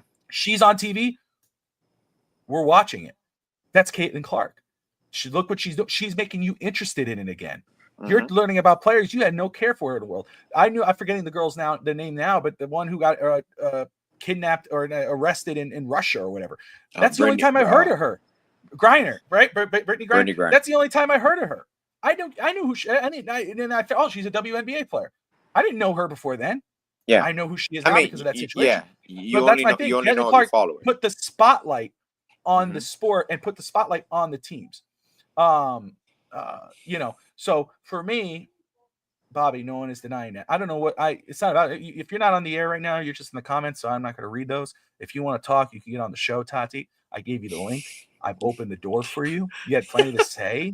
I mean, I'm giving you this opportunity. She's about to open that door right now and go right through that door. She's gonna let's go. I mean, I'm just saying. I mean, you got plenty to say. You want to come up and say it? I mean, I know you sent me a whole list of qualifications and all that. I'm just saying. It is. 13 awards in 2024, her most profitable year, the most marketable athlete. Tati has a point. This year alone, yes, it's true. It's true. Now, globally, and putting on the map, you give it to Clark in regards to sports person of the year. But in accomplishments, and like I said, it's an Olympic year. Olympic year, usually, always an Olympian gets the award. If I'm not mistaken, we can cross-check that and we can go back. Oh, Tati, I know you saw a documentary. I saw a documentary because she called the Twisties, and that's in the documentary. Yep. Did Tati watch it? What? I don't know. Like that. This is legit. This is part from the Bios documentary. What she just said. You get something called the Twisties, and it's true. Like you can't do that. It's just reps that you have to go through it. It's just a mental breakdown. Miss Finns is gonna come on now too to give her 2 cents. And come on here, But yeah, you see this Todd, and then before the show, Tati's like, okay, you need to talk about this. You need to talk about. I'm like, what are we doing here? What are we? I have a whole thing already. I have this all lined up. She's like, producer. all of a sudden, now she's executive producer. I'm like, whoa. I'm like, hold on here. We need one. It alleviates a lot of things. So we can have her as an executive producer behind the curtain, telling us what we can do or can't say. Michaela Ryan.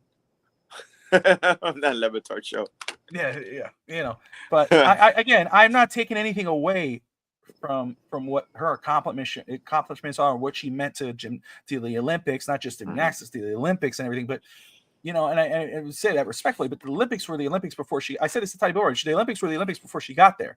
She's a great athlete, like you said, Alex. And when the Olympics come on, it emphasizes more. She is the greatest athlete. The greatest gymnast of all time. I said that. I said she arguably is the greatest Olympic athlete in the world. But the WNBA women's basketball was not what it is before Caitlin Clark. She put the spotlight, and they're going to continue to grow because of her. Get Miss Finns in here and just said Tati says she can't come on, and that's probably because she's with the children. But she is tweeting, messaging away in numbers unless she passes a lot of them, But we'll get Miss Finns in here in just a second. Let me see if she's on now. Let me pop her in here. She's going to come on the camera. Well, wait, she's number one number wise. But again, I'm talking. Tati throws the awards out there, and I get it. But again, it's bigger than that. It's the impact. I mean, we knew Simone Biles before this year. I mean, and she made an impact before, and she made an impact this year. Yes, but everybody was talking about Caitlin Clark, and everybody's talking about the WNBA. I'm expecting a per child any second now. Duck Bobby. Yeah, I know. Let's go ahead and get Miss Finns in here. She hopped in. What is up, girl? How you doing? Let's get her. I'm good. How are you guys doing? I know, Miss Fins. Oh, still alive, still kicking. Happy New Year's, guys. Happy New Happy Year. New Year's. What is up, Yes. my friend? Oh man, I just getting ready for tomorrow's show and stuff, and I was listening to you guys, and I'm like, this is great, and you're good because I'm a huge Kaylin Clark fan. Um, so I'm very happy to see everything that she's getting because to me she earned it. You know what I mean? And that's what I like. And that's what I was typing in. I'm like, but I couldn't type as fast as Tati. I don't know. She got like spirit fingers or something because yeah, she was getting it in there. But as far as Kaylin Clark, I mean, if you take a look at what she's done in all of 2024, she pretty much played 300 out of the 365 days in the year. It's something crazy. She broke so many records just this year alone in college and in Yeah. pro sports that it just absolutely surpassed what anybody else has done.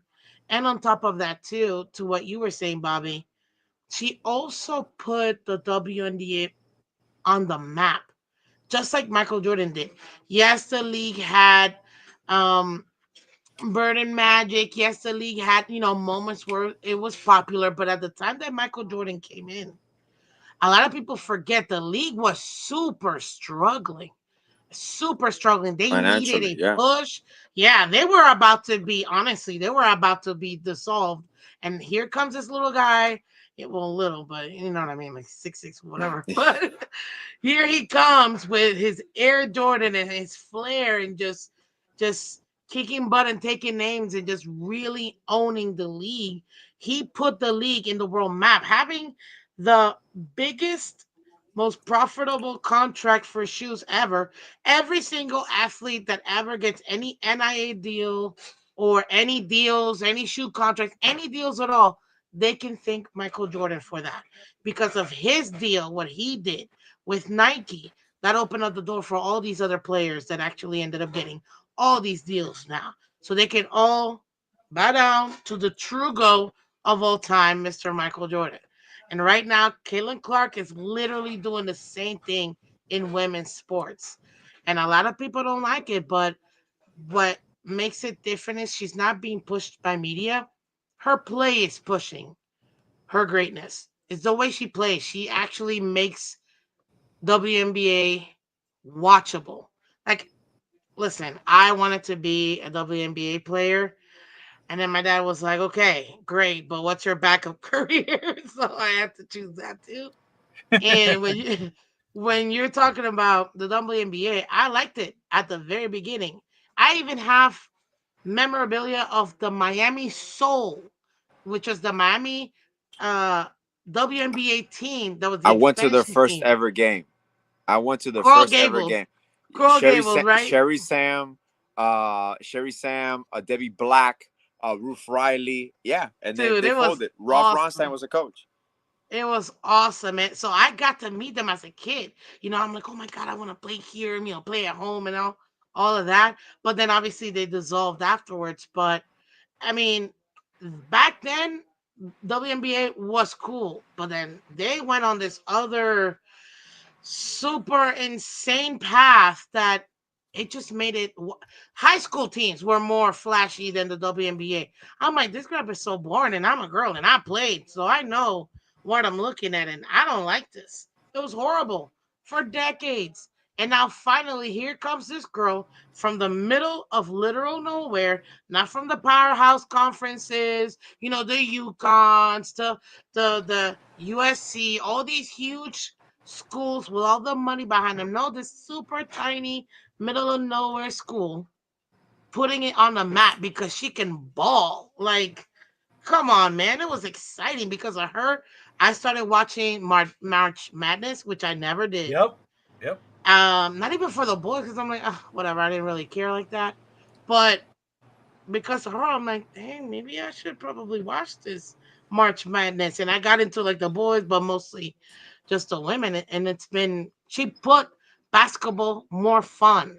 Like, actually, you can watch it. Like, I talk to guys all the time. I'm like, oh, yeah, I don't mind catching a fever game because it's fun to watch. And They're it's not. going up and down. And Tati's about to come in here. She's in the audio part of it, Uh-huh. but and so we'll get it. But I just want to say very quick because I do see Jamila's comments as well. Yeah. Again, it's not just about growth and all that. You know, like, oh, I want to see them. I want to see her go through it a couple of years. But it's not about that. To me, it's about the impact you made this year. And to me, Caitlin Clark has made one of the greatest impacts that we've seen in sports. I mean, what she's done, not just for the WNBA, but specifically for the WNBA, but for sports in general. But what she's done for the WNBA, I mean, you know, we were aware of it. The common fan was aware of it. We knew what the WNBA, but nobody was really watching unless you were at it, like you were a fan of the women's basketball or whatever. But when Caitlin Clark started coming on the scene in Iowa with Angel Reese and company, and you hear all this hype, and then you watch and you go, holy crap! And then she comes into the league with all that hype, and then she gets on the court and she kills it. And she also, and then all of a sudden you have her peers, people who should be loving on her, and you know, competition is different, but saying, you know what, man, damn, she's bringing a lot of eyes. Let me put my best game out there. No, they're taking cheap shots. They're going after her. Everybody's not giving her an opportunity, and she still outperforms. And even off the court, on the court, she made that a global thing. Where now they're talking about doing expansion teams in Nashville. They're talking the expansion teams. Yeah. They're talking about the new TV deals. That's because of her. Not saying how great the other guys are, but she has made an amazing impact. And to me, not just, you know, it's like, oh, but I want to see a couple. No, she's made that impact this year, 2024. Absolutely. She's been, and it's before 2024 too. It's not like she just popped up on the scene. Oh, let's wait. No, she's been here. And, you know, what she did in Iowa, what she's doing this year, to me, that screams sports person of the year. Go ahead, Alex. I'm going to bring Tati in the back in just a second. Well, the one thing that I would say, for example, like I said, Olympic year, usually it's always goes to an Olympian, always, for the most part, if I'm not mistaken. And it is some research. Jordan came in 83. He revolutionized the game of basketball. He wasn't sports person of the year until 91 when he won his first title. And before 91, Jordan had already revolutionized the game of basketball. It had increased popularity worldwide. The Dream Team is what made basketball a sensation globally. So what we're forgetting in this part, and I'll just be devil's advocate, Simone Biles, I said it wrong again. Simone Biles. She's changed the world of gymnastics. I mean, there's a move named after her. There's a routine named after her. She actually has multiple that are named after her. Multiple ones. So this is something that she won 3 gold medals. So it's not like it was an off year. I guarantee you if the Olympics weren't this year and Caitlin Clark even wins the WNBA title, she's the sports person of the year. Because you can argue that there is no athlete aside from them two that were more essentially important to their individual sport or their team sport than both of them this year. And I just think it comes to a matter of. But that's what it is a debate, right? Exactly. It's not taking anything away from Simone. No, at all. But what's also cool, and we, you know, Miss Fins could speak to that. I know Tati did. You know, that it is cool that we're arguing about 2 women being sports person of the year. And I'm not going to say the name, but the swimmer too, Katie Ledecky, the greatest it's Ledecky. Dude, I wanted to Tati beat me to it, but I was like, it's Ledecky. She is the greatest long distance swimmer of all time for women's sports. So please give her due. The greatest Tati was saying it. Tati sent me a whole freaking paragraph of tech. Like, I went, what the hell is it? And I'm like, she's sitting right next. She was here a minute ago, not a minute before the show. But then I get like 5-7 text messages, and she's like, I want you to read this during the show. I'm like, I'm not reading. Like, you get on. Tati, are you talk? I know you're back there. Are you on? I'm here. Can you hear me? We can hear you. We can hear you, Tati. How you doing? Happy New Year. Hi, Miss Fins. I love you. How you doing? Good. Thank you. The reason, here's the thing. In order for me to give in order for me to give an award to somebody, I have to be able to quantify it. I can't quantify. Like, I work with numbers. That's just the way I do it. Now, I started getting interested in gymnastics since the years of Sean Johnson and Nasia Lukin when they won. Hello? And after that, I started kind of like getting more interested in gymnastics. A lot of Me people think too. that gymnastics only happen in the Olympics. No, these women are spending hundreds of days performing in front of judges, in and out, not in front of a crowd, because people don't go to like these middle events. People like to go to the big events. They start with the US championships, move on to the world championships, and then to the Olympics. So imagine exercising through and through, trying to prove the judges that you're the best over and over and over and over again, doing the same exact move and risking your life doing it first. Second of all, this year alone has been the most profitable one for Simone Biles. It has been the best year of her career. When was the last time that you saw a sports person in their closing year being their best year ever? That rarely ever happens. Usually when people retire, it's because they're at the end of their career. She retired at the highest she could be. She is doing a tour where she is profiting from that too and performing in front of an audience again. And then when you look at the awards, I was telling Bobby, I was like, she has a total of 13 awards for the entire year of 2024. Caitlin Clark has 8. And Ledecky follows on the number 3, very close to Caitlin Clark. To me, those 3 are the top 3 sports person of the year. Like when you look at the whole thing, I don't feel like Caitlin Clark being number 2 takes anything away from her. It's just quantifiable. She did not achieve as much as Simone Biles, therefore she's not number 1. That's it. That's just the way I see it. When you look at the profitability, I work in advertising. The number 1 athlete that profited from advertising was dollars Simone. was Simone Biles. What's Simone Biles? A lot of people thought, because Caitlin Clark brought a lot of added value She to had the the WNBA. greatest impact was Yes, she Caitlin had Clark. added value to the WNBA. Yes, sorry, Tristan came in and completely made me lose my thought. Caitlin Clark added Bobby a sent lot of Tristan. value. Bobby sent Tristan in there, Tati. That's sabotage. Yeah, Bobby, what I'm saying is that Caitlin Clark added a lot of value to the WNBA. Yes, Correct. Nobody can deny that. Will she be number 1 in the years to come? Absolutely. Alex said it. Jordan did not become number 1, was not named number 1 until years after his career, his career had just jump started. I'm not saying that she is not valuable.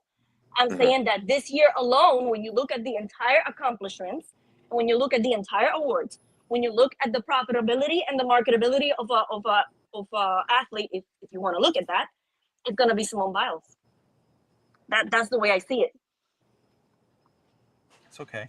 And that's the way you see it. And you look at the numbers. Not everybody could be right. I mean, and whatever. So you cannot tell me that the numbers lie, Bobby. But it's bigger. But it's bigger. But I get that. I get it. And obviously she won it. And so that's what it is. My point to that is that first off, Tati was laying here, and she goes, "Oh, did you see Simone Biles won Sports Person of the Year? Great. I would have picked Caitlin." And it went off this whole tirade. My thing is, again, I could understand. You could go, "Oh, let's pull out the list here. Oh, okay, look, she has 13. This one has 12. She should be smart." But to me, impact means something. And Caitlin Clark had a greater impact for the sport of the league, the WNBA, and basketball than Simone had for the Olympics. That's in the eye of the beholder, Bobby. You got to look at the ratings. Look at ratings. Look at the ratings. You're looking at numbers. Look at the ratings. Look at the WNBA. Pull it up on your phone right now. You're on the phone. You're not on the screen. Look at the numbers and tell me what the ratings say. Listen to me. If you look at the ratings, the Olympics get more ratings than any other event in the year of the Olympics. You cannot talk to me about ratings. Because that's not just Simone. That's not just Simone. Because that's the thing though. Tati, wait. The reason why people were watching the U.S. gymnastics team. But Tati, there was the reason why in Peacock there were the number 1 streamed event. Because it's the Olympics. Because The of Japanese Simone are Biles. watching, No, the I'm talking Americans, the about the Russians, the event. Europeans. I'm talking about the event. I'm talking about the Yeah, but gymnastics that's other event, the countries. I female can't save him, gymnastics event. Diaz. I can't save him, bro. He's in the wrong. I can't save him on this one. No, wait, stop. Yes, I haven't even said I'm anything because she's talking talking about the over. gymnastics. I'm talking about the gymnastics event. It was the number Yeah. one streamed Of course because it of is. her. Everybody wanted to Do watch. we know her it's because of comeback. her, or maybe it was because Why of did look the No. North why Koreans did were watching Of Netflix her. course give it her was a because of her, contract? bro. What's wrong with you? No, Why did no. You Netflix North wa- give you her Korea. watch a you How watch many golf countries for are someone watching else the other than Olympics? Tiger Woods? How many countries are watching the Olympics? Bobby? It's not about watching the Girl Olympics. You in the watch your world team. who wants to be a gymnastic in gymnastics was looking at Simone Biles. Yeah. Even the best gymnastics that Brazil has ever given its country looks up to Simone Biles. You cannot tell me that she hasn't modeled Yeah. herself to be an example for other little girls. You cannot tell me that. Yes, So she Caitlin that's Clark has. has fine. She done the has. same. She Yeah. has. I'm not Caitlin saying Clark has done the but same. you see, Is I never starting to do said the that. same. I didn't say that. See, I didn't say Caitlin that. Clark You're starting saying to that. do I the didn't same. say that. What I'm saying is it has to be quantifiable, and I understand why Sports Illustrated gave her the Tati's number not. one. I understand it. I understand why you may not get it, but I get it. When you look at the quantifiable amount of the impact that each one makes, Simone Biles takes the number one because you can quantify it.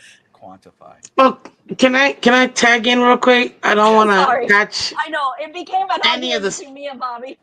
There's no argument. Clearly, They only argue with you. I didn't argue. You get all sensitive. uh, I'm just talking. I don't want to catch any strays. I just have this question for Tati because she did all her research, right? You said that Simone won what 12 awards, right? Is that Awards, what yeah. 12 awards? And Caitlin won 8. It was 8 or 9, if I'm not mistaken, that she was awarded because she was giving a recognition.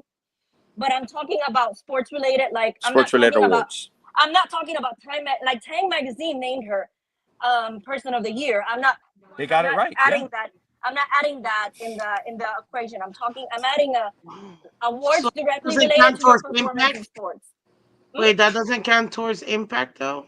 No, it does. It does. It But does, I'm but talking not about medals sports. slash Yeah. trophies. Yeah. I'm Yeah. talking about medals slash trophies given to you after you perform, basically. Because she's not Okay. impactful person of the year. But She's it's sports kind of person of the different year. when you're dealing with an individualized sport like gymnastics, even Correct. though they have the team elements as well. Mhm. Mhm. But you cannot compare that. And I say this for Katie Ledecky too.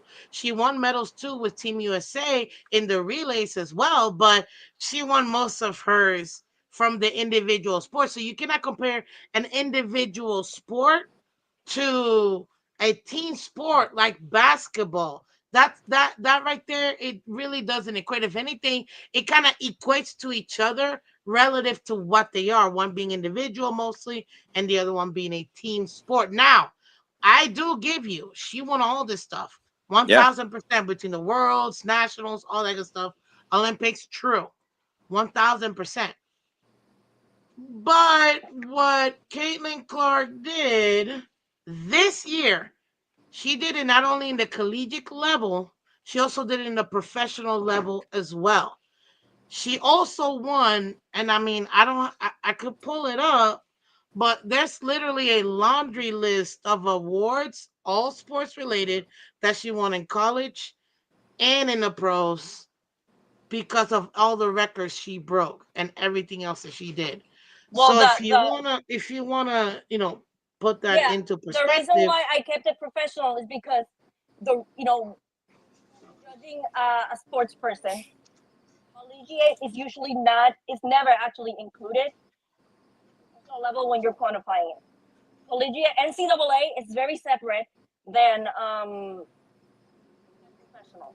So no, no, I like get that's fine. when Even take the these professional people, ones that she did though. Take all yeah, the professional records she broke.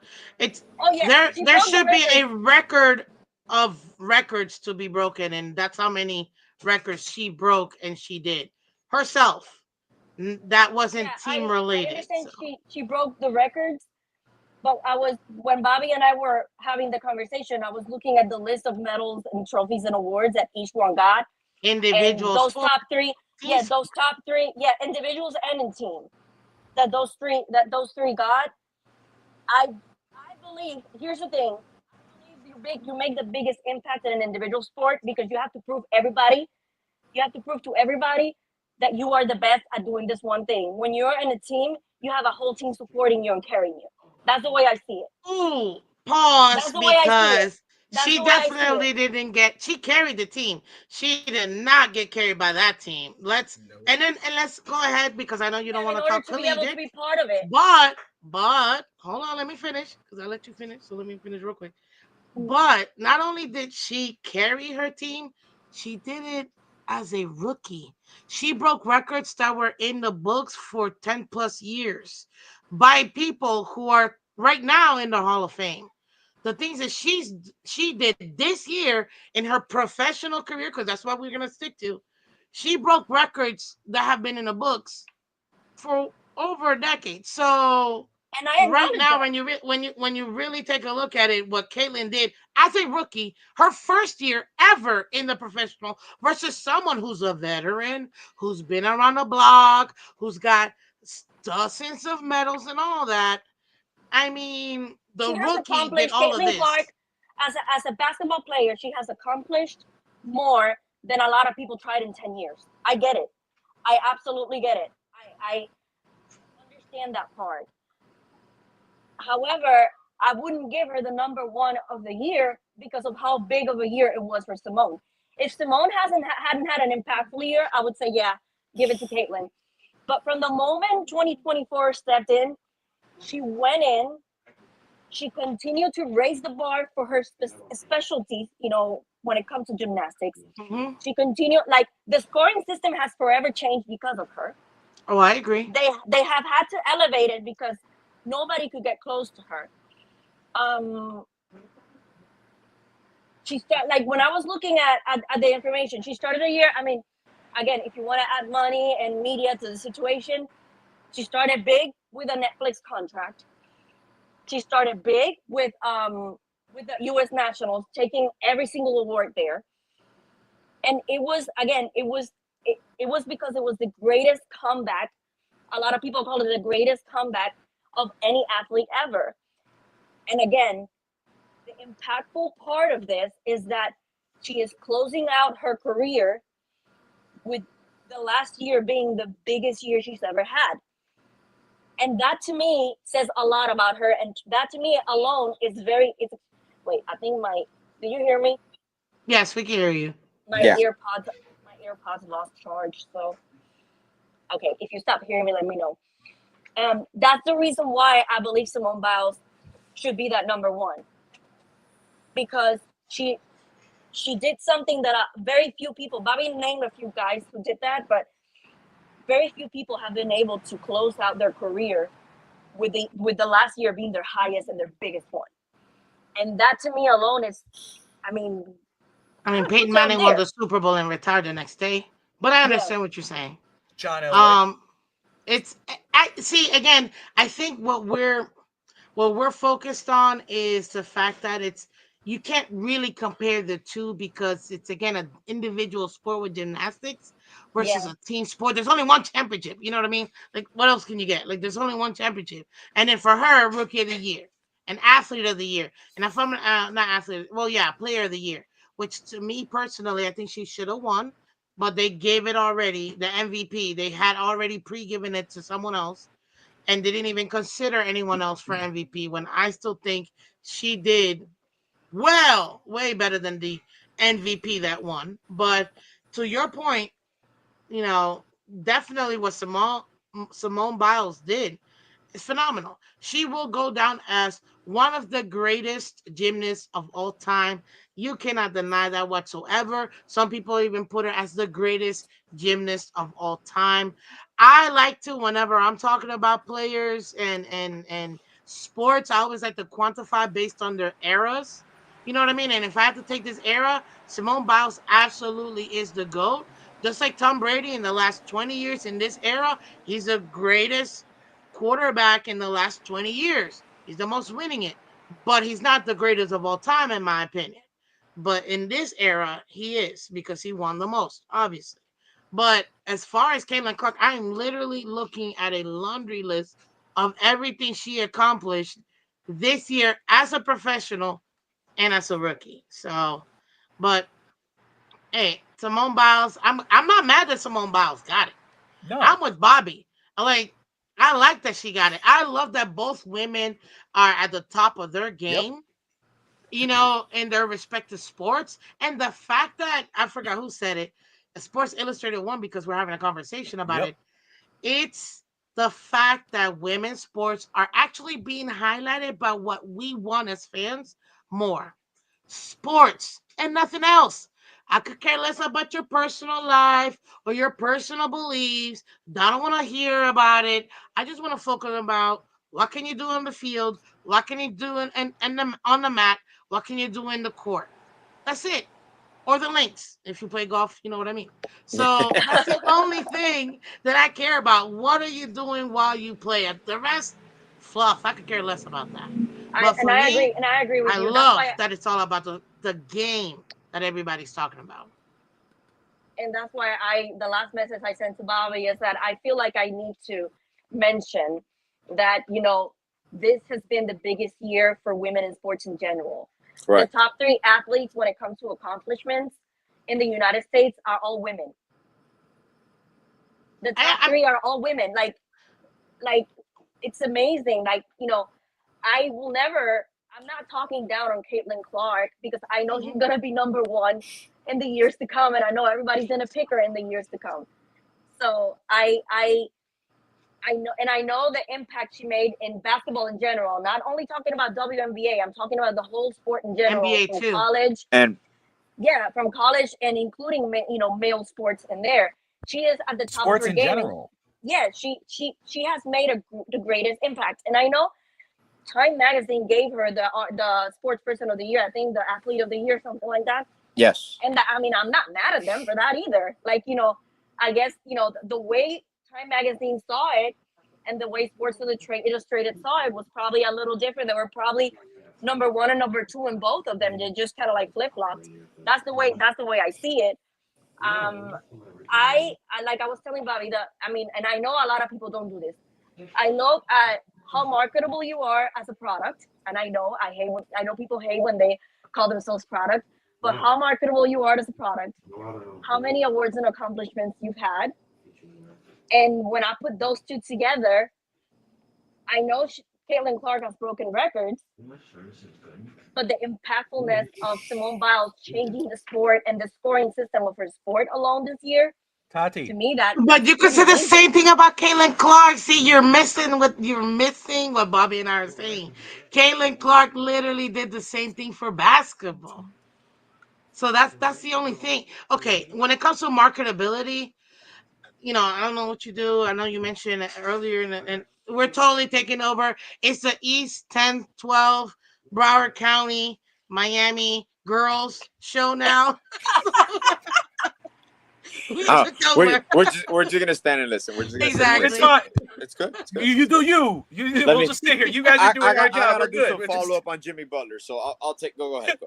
Okay, perfect, perfect. But Uh, if you take a look at Caitlin Clark right now, it's like this is why a lot of the people what you really it's like you guys know who Tim Duncan is, right?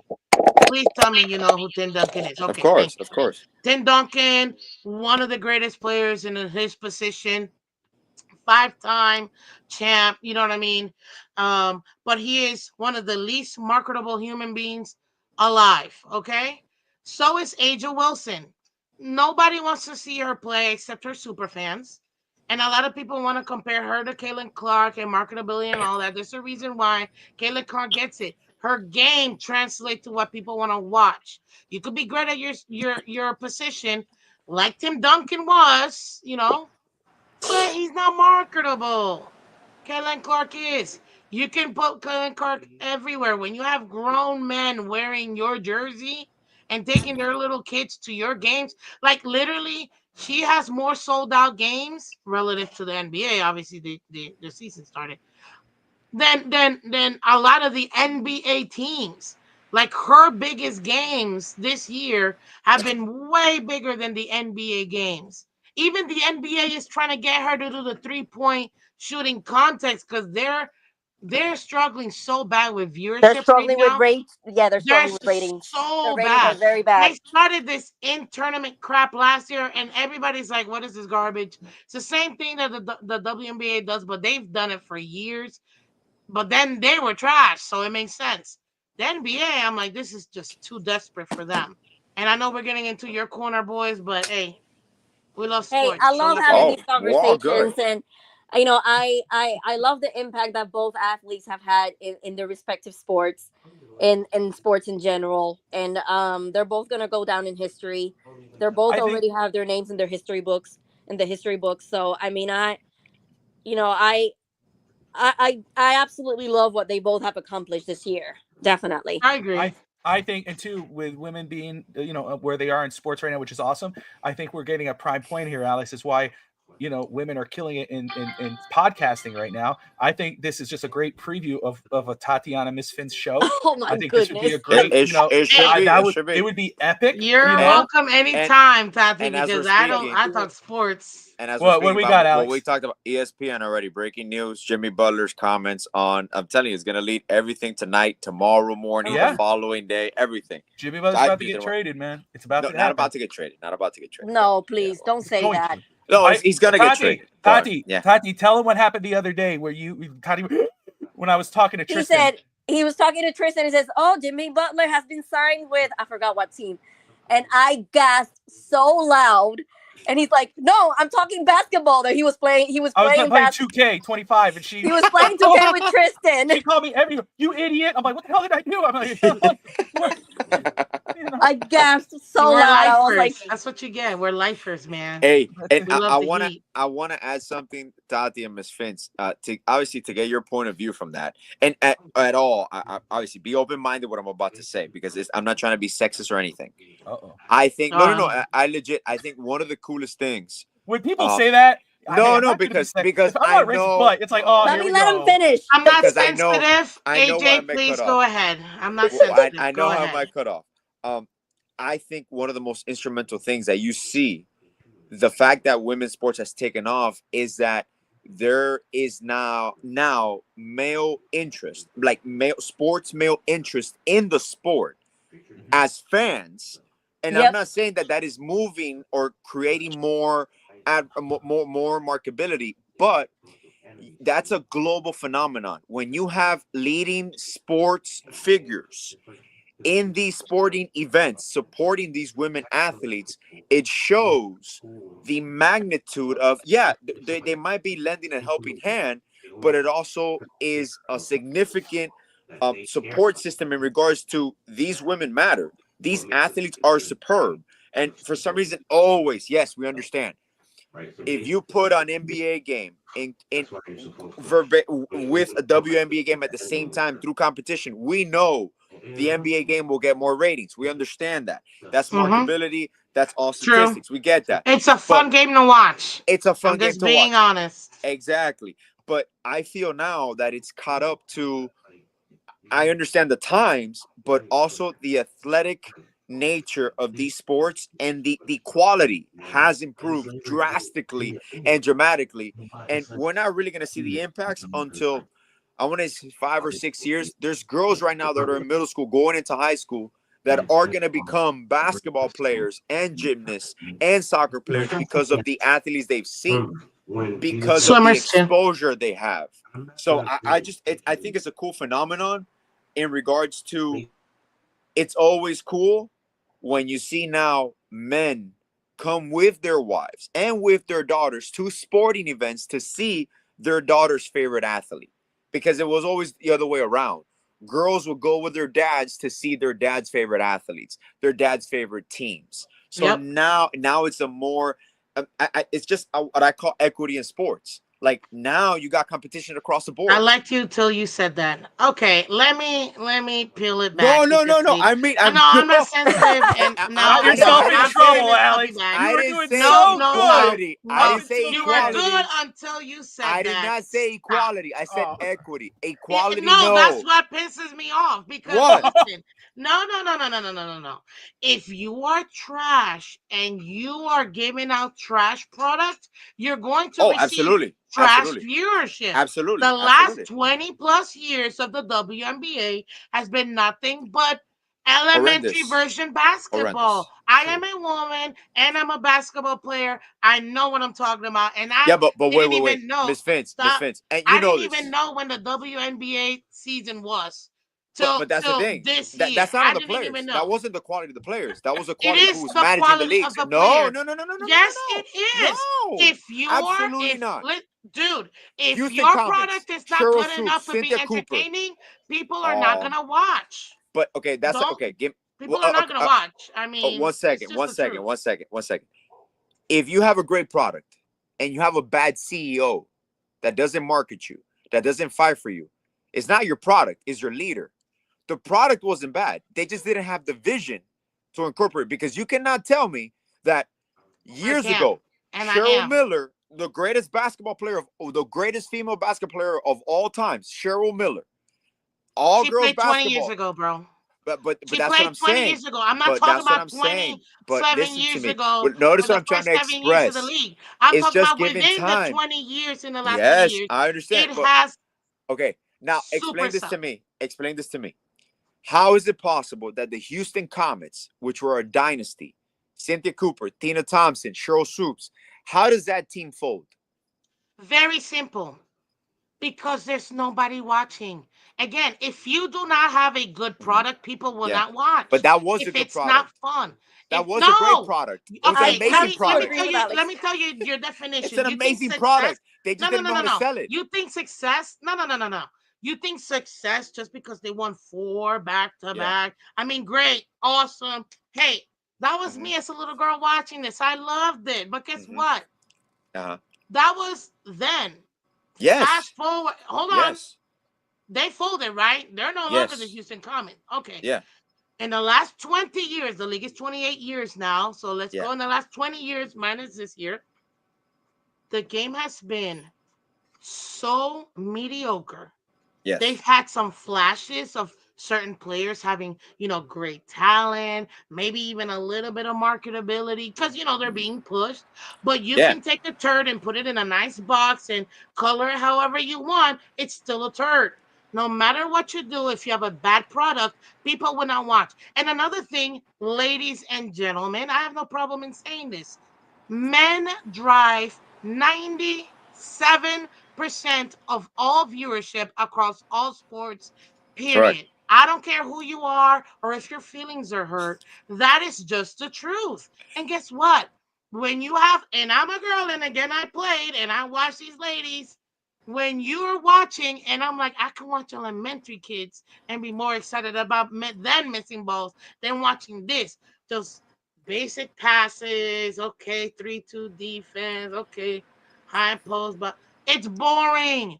The reason why women's basketball in the collegiate level had to be the collegiate level was exciting is because it was UConn. Listen, guys, UConn has won how many championships? 16 plus championships. Oh, Correct. they're so great in college. Great in Okay. college. Why Yes. doesn't it translate to the WNBA?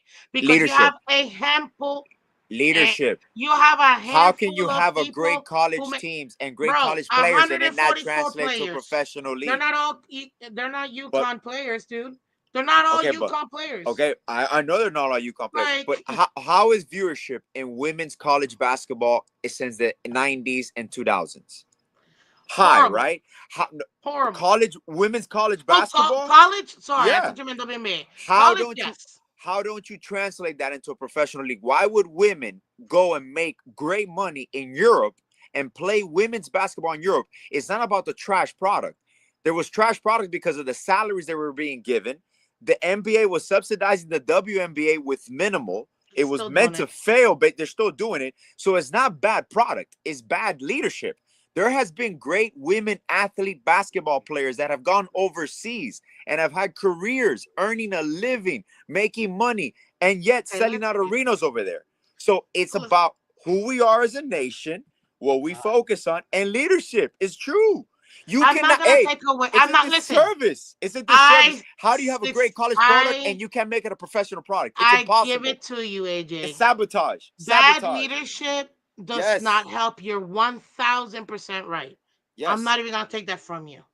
Two things I'm gonna say about the overseas. Number one, Yes. everybody knows U.S. women are the best basketball players, period, bar none. Don't talk to me. I don't want to Correct. hear it. We're the Correct. best, period. We've always been, heck, we invented the sport, you know, in the U.S. So Yes. Yeah. we've Yeah. always going to be the most exciting. And let's be real. In the overseas market, they all want to be us. So anything they can get that's near us, it's always going to be popular. But what? They're selling out 5,000 person arenas? Ooh, that's awesome. Moving on from that topic, okay? Number two, leadership. You are 100% right. If you do not have the right leadership to promote this, then yeah, Mhm. it's not going to work. Again, I literally said I didn't even know when the season was. Like I always randomly I'm like, oh, the WNBA. Oh, they're playing now. Oh, I had no idea. Like I never knew because I didn't care for it. Why? Because it was boring. You can have 1, 2, 10 good players out of 100. Great. But if your product is still boring, the 97% that pay money, buy Mhm. jerseys, buy concession stands, they're not going to pay for it. But guess what? This little girl from middle of nowhere, USA, ended up doing something that we haven't seen. Chucking up threes like Steve Curry. And also assisting the ball like you've never seen. Like she's looking what's his name? White chocolate. Like Jason Larry Williams. Bird. Yeah, thank you. You know exactly what I'm talking about. Like her assist. I'm like, listen, I love her 3-point shooting, but I'm even more in love with her assists. Who The she way is? Yeah. she sees Yeah. the court, she can see the plays happening, and the way that she puts the English on the ball to get it to the. Sometimes I'm like, how did she even get that to that player? And it took the entire season for her teammates to catch up to her. But at the end of the day, she makes the league fun. You got to be running up and down this super slow. Let's play half court offense. Let's go ahead and pass the ball, run some set play. That's boring. And the 97%, which are all males, are not gonna pay for it. But now they see, oh, look at this kid. Boom. Oh, look at that pass. Look at that assist. Look at that three. What? She's doing what from where? It's fun basketball. And the reason, has she gone to UConn? That would have never happened. Has she gone to Notre Dame or any other big schools? It would have never happened. The reason why it blew up even more is because she went to a middle of nowhere school, stayed at home, and blew up. Where every single night she was selling out the 4 years she was there. And And the last 2 it's years took her team on her back and took them to and so 2 national championships and put that team on their back. So at the end of the day, if your product is not fun, nobody's watching. And this is coming from a girl. I could care yeah, less. that's They're true. women. That's true. Forget about That's true. equity. Equity is BS. Equality is BS. If your product sucks, no It one's sucks. watching. And Period. Bob, It is on what your it is. note, the trade request is official. It's already on ESPN and all that. What? Shams already posted it. The trade request is official. Let me see. For what's the name? For Jimmy Butler. Yeah. Oh shit! Shoot. Yep. No. Breaking No, no, news, no, ladies and no, no, gentlemen, no. from Miss Yeah. Skins. Forget these boys. Supposedly, They don't know nothing. The and it's trade true. request has been put in by Jimmy people. I beat An you, Yeah, issue Bobby. that I okay. beat led. you. ESPN Uh, story from with Windhorse. ESPN yeah. Jimmy has indicated to the Miami Heat that he wants the team to trade him and is open to playing anywhere other than In Miami. Miami. It goes, an issue that led to Butler's decision was an implication from team officials Thursday that he hadn't played his hardest in the Heat's victory Wednesday over the New Orleans Pelicans. So there it is. It's gonna be. We'll see how this gets resolved. It's And crazy. I Sorry, don't I'm think. not sorry when I said what I said, by the way. Listen. No, it's okay. You don't That's have to cool. be That's sorry. good. You're not gonna be sorry about that. It's all good. Let me just say first off, think about that for a second though. Like I'm listening to this, and again, Simone Biles, all and Caitlin Clark. how many times do we sit here debating NFL, NBA? We're talking Jimmy Butler. We're debating. I'm sitting there. I'm having fun because first off, I love watching Alex under the microscope. That's fun for me to see my brother because usually it's me just because of just being me. But Alex is, But so I was just sitting here enjoying it, and I'm watching his wife make comments, and I know my wife is quiet. She's texting me, so I'm enjoying. But then I'm really sitting. I'm going, look at that. There is a huge debate going on between both of you, and Miss Fitz, you're coming in with the fire. And I just love all your points. I mean, just the way you're talking. But we're talking about Caitlin Clark. Think about that. That's how big women's sports is right now. Women in sports. That we're sitting here having a debate back and forth about why we're having this debate and why Caitlin Clark should be sports person here, why Simone Biles. And it's not taking away from either one of them. It's all justifiable. Like Tati with the accolades and everything. Sure, that's so freaking cool, And so I just think that is the coolest freaking thing. DSG Label is a freaking comedian. I love that guy in our comments. He's always been, he was on the show a couple times, but he's so fun. My misogyny at its finest.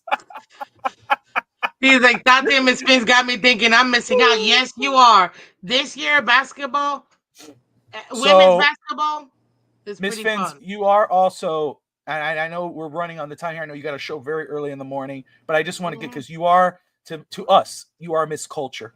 Thank you. Thank you. So that's her Miami Heat alias.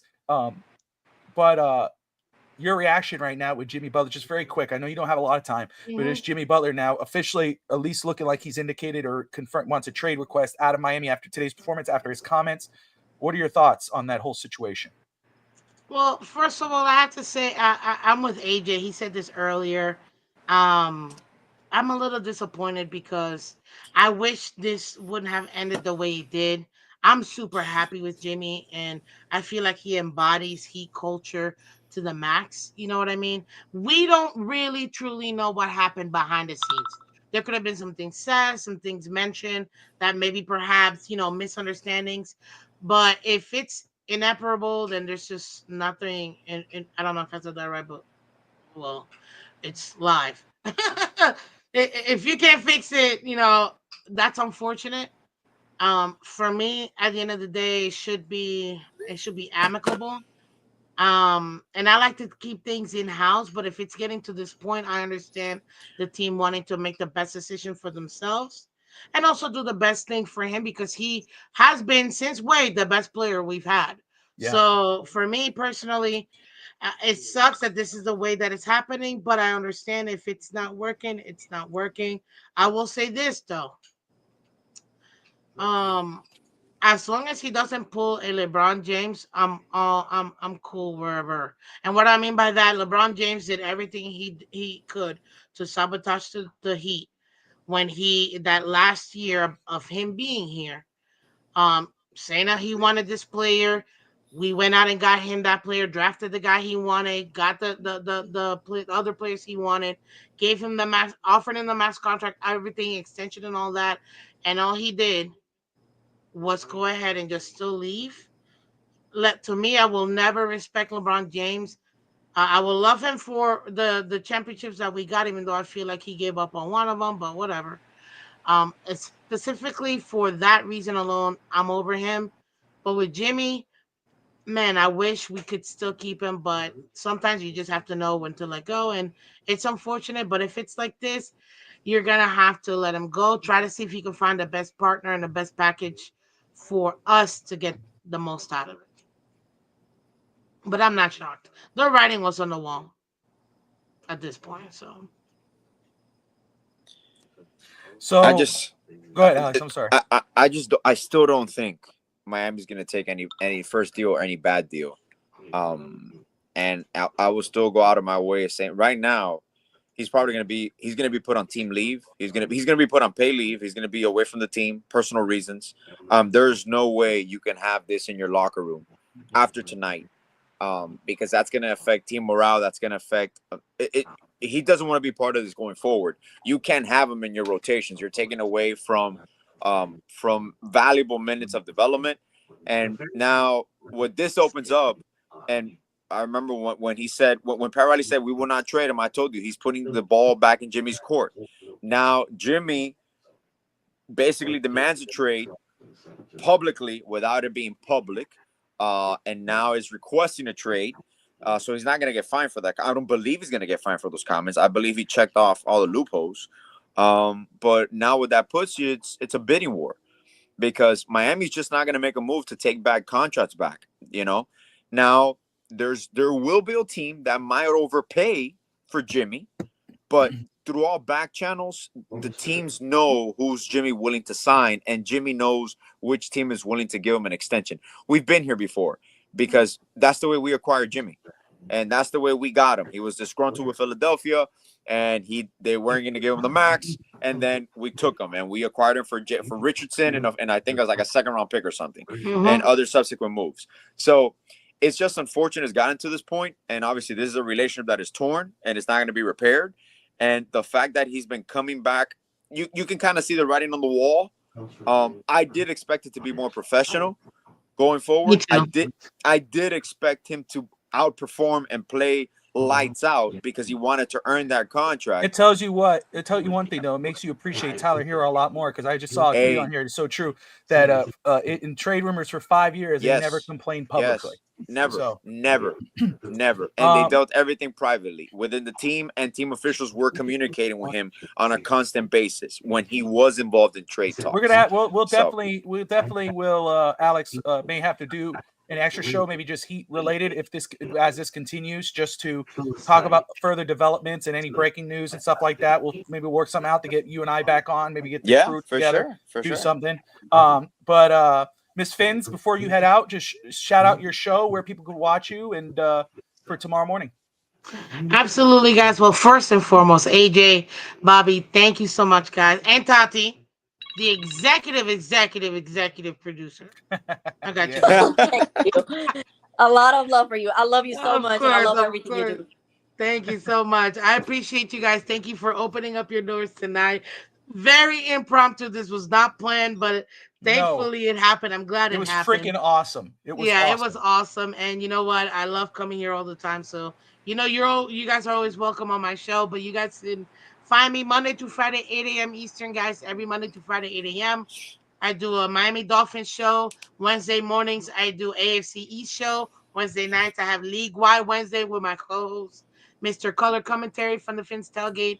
So we talk Dolphins, we talk NFL, we talk AFC East, and break it down, any breaking news and things like that. But you can catch me. Everything is Miss Fins, MISSPHINS, Twitter, Twitch, Instagram, YouTube.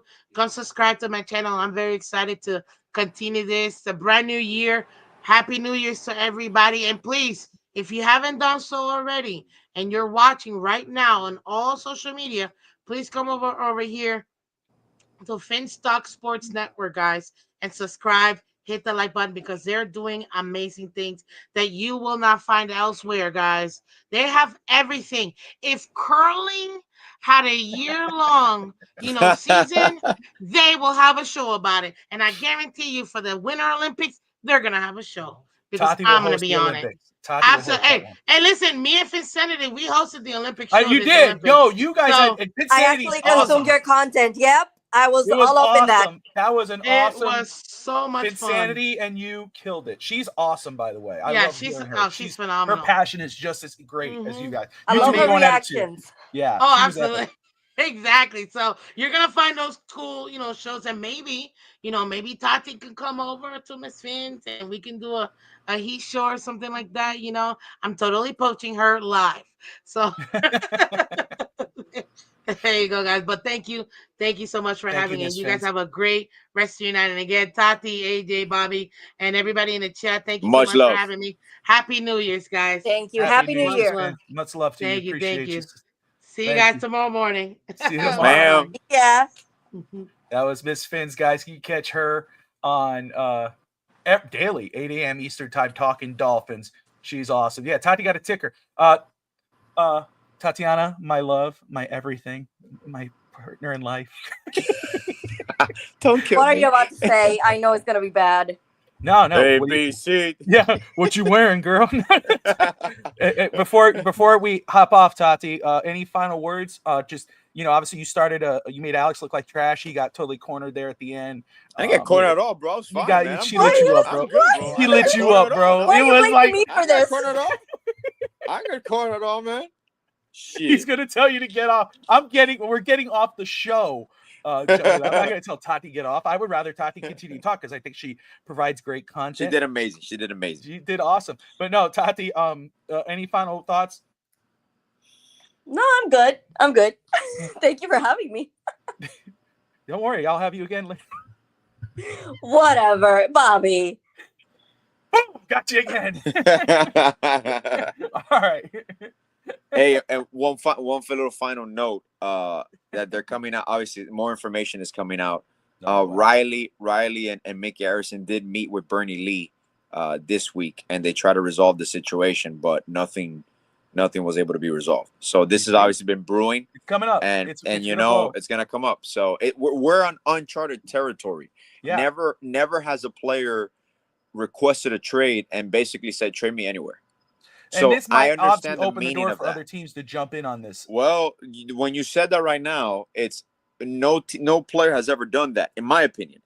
Trade me anywhere. I don't care. I know that is being, honestly, right now, what is being in the public eye, this is like a temper tantrum between father and son, father and daughter, and it's just playing out in the public eye. And it's irreparable, and you can no longer have it. So the next thing you might see is Jimmy Butler's away from the team, and there has to be a statement from Miami. There has to be a statement from the Heat soon.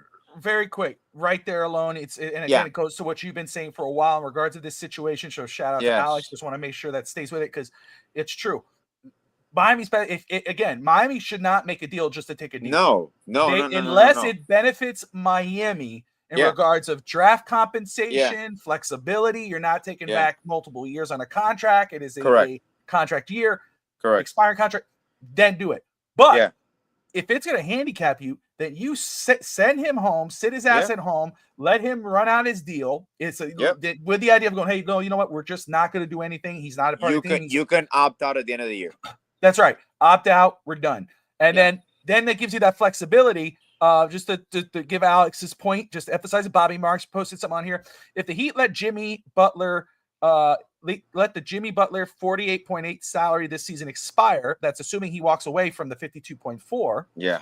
That would be well positioned. They would be well positioned to add to the roster this summer. Miami would be $47 million below the tax and have access to a $14 million non-tax mid-level, 5.1 biannual exception, a 50 plus million in expiring contracts, and ability to take back more salary in a trade. With Butler on the roster, they are $5.5 million over the tax and right at the first apron threshold. Yeah. So that people don't understand that. That's why they're like, oh, we got to trade him. We can't lose him for nothing. Like, just relax. But like I understand because you don't want to. You want to get things back, and of course. But in reality, you're not looking at. It's the same thing as we need to get super. We didn't do anything this offseason. No, we got some draft picks, and you know what? They're damn good players. Yeah. And yes, you would want the Miami Heat to have done more, but realistically, what could they have done? They didn't have anything really. And also now it's back publicly, but I will say one thing: you're also in the driver's seat in regards to even with Portland, where Portland. Around the league, they're shamed because they traded Dame to Milwaukee, and Dame did not want to go to Milwaukee. So Miami kind of played this to their hand that, and they've tried to repair it. They've been good to him. They gave him the extension last time. So Miami's gonna come out winning in the long term in this. Remember, I love Jimmy Butler, but this is still a 36-year-old aging superstar. So this is not. A lot of people fall in love with what you've done for them and who they were. But this is long term, and I understand it's a business, and people are not going to like it, and there's going to be backlash initially.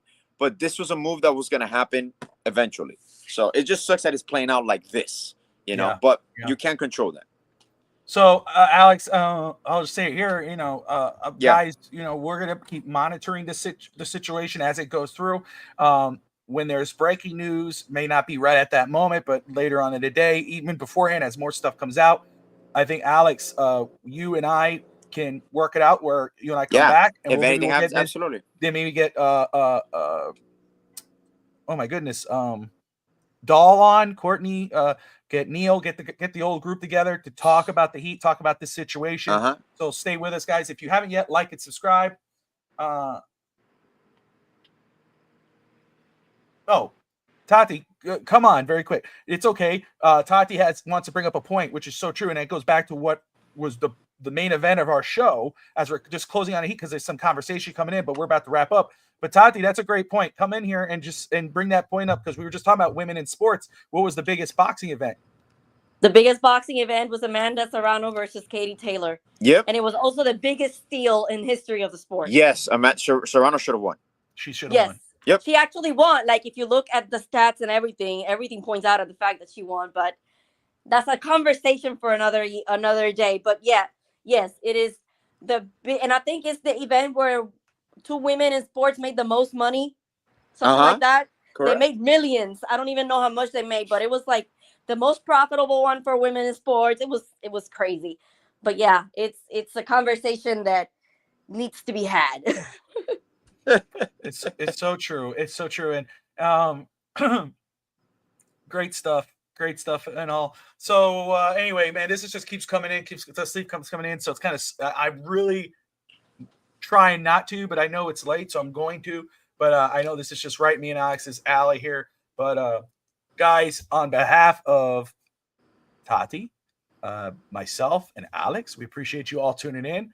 Miss Fins as well. Miss Fins, we appreciate you for joining us. I mean, what a fire show. I think this was an unbelievable show. And everyone who's watching right now, DSG Label, Jamila, everybody who's in the comments, Cap, Ma, everyone who's still watching. I got 107 people tuning in right now. So absolutely awesome. Guys, this is what East 10th Street Boys is about. This is what FTSN is about, but especially East 10th Street Boys. We talk about everything, anything, and nothing's off the table. It's all fun. It's all love. Thank you all so much. And we will see you all. I'm always chopped liver. Oh my. Really? Jesus Christ, bro. You should have had, you see, you should have God, man. Anyway. I love you, Jamila. I love you too, honey. Yeah, we love you, Jamila. All right, guys, like and subscribe and show of the year candidate. Yes, appreciate you. Boom. Thank you, brother. And somebody just told me the other day, they're like, man, there was some podcast awards. Like, you guys should have been nominated. Well, so just nominate us then. I mean, do it. You know? But I'm the godmother of your kids. That's why we love you. That says I love you enough. That's it. Like and subscribe. And most importantly, good night, Miami. Appreciate you. Yeah. Yo, gringos in the house. Straight out of Hialeah, no doubt. East 10th Street, where we put out. Here we bring the Miami crowd. Alex, the boy with the D. Step into rhythm, feel the heat. Street vibes mixing with the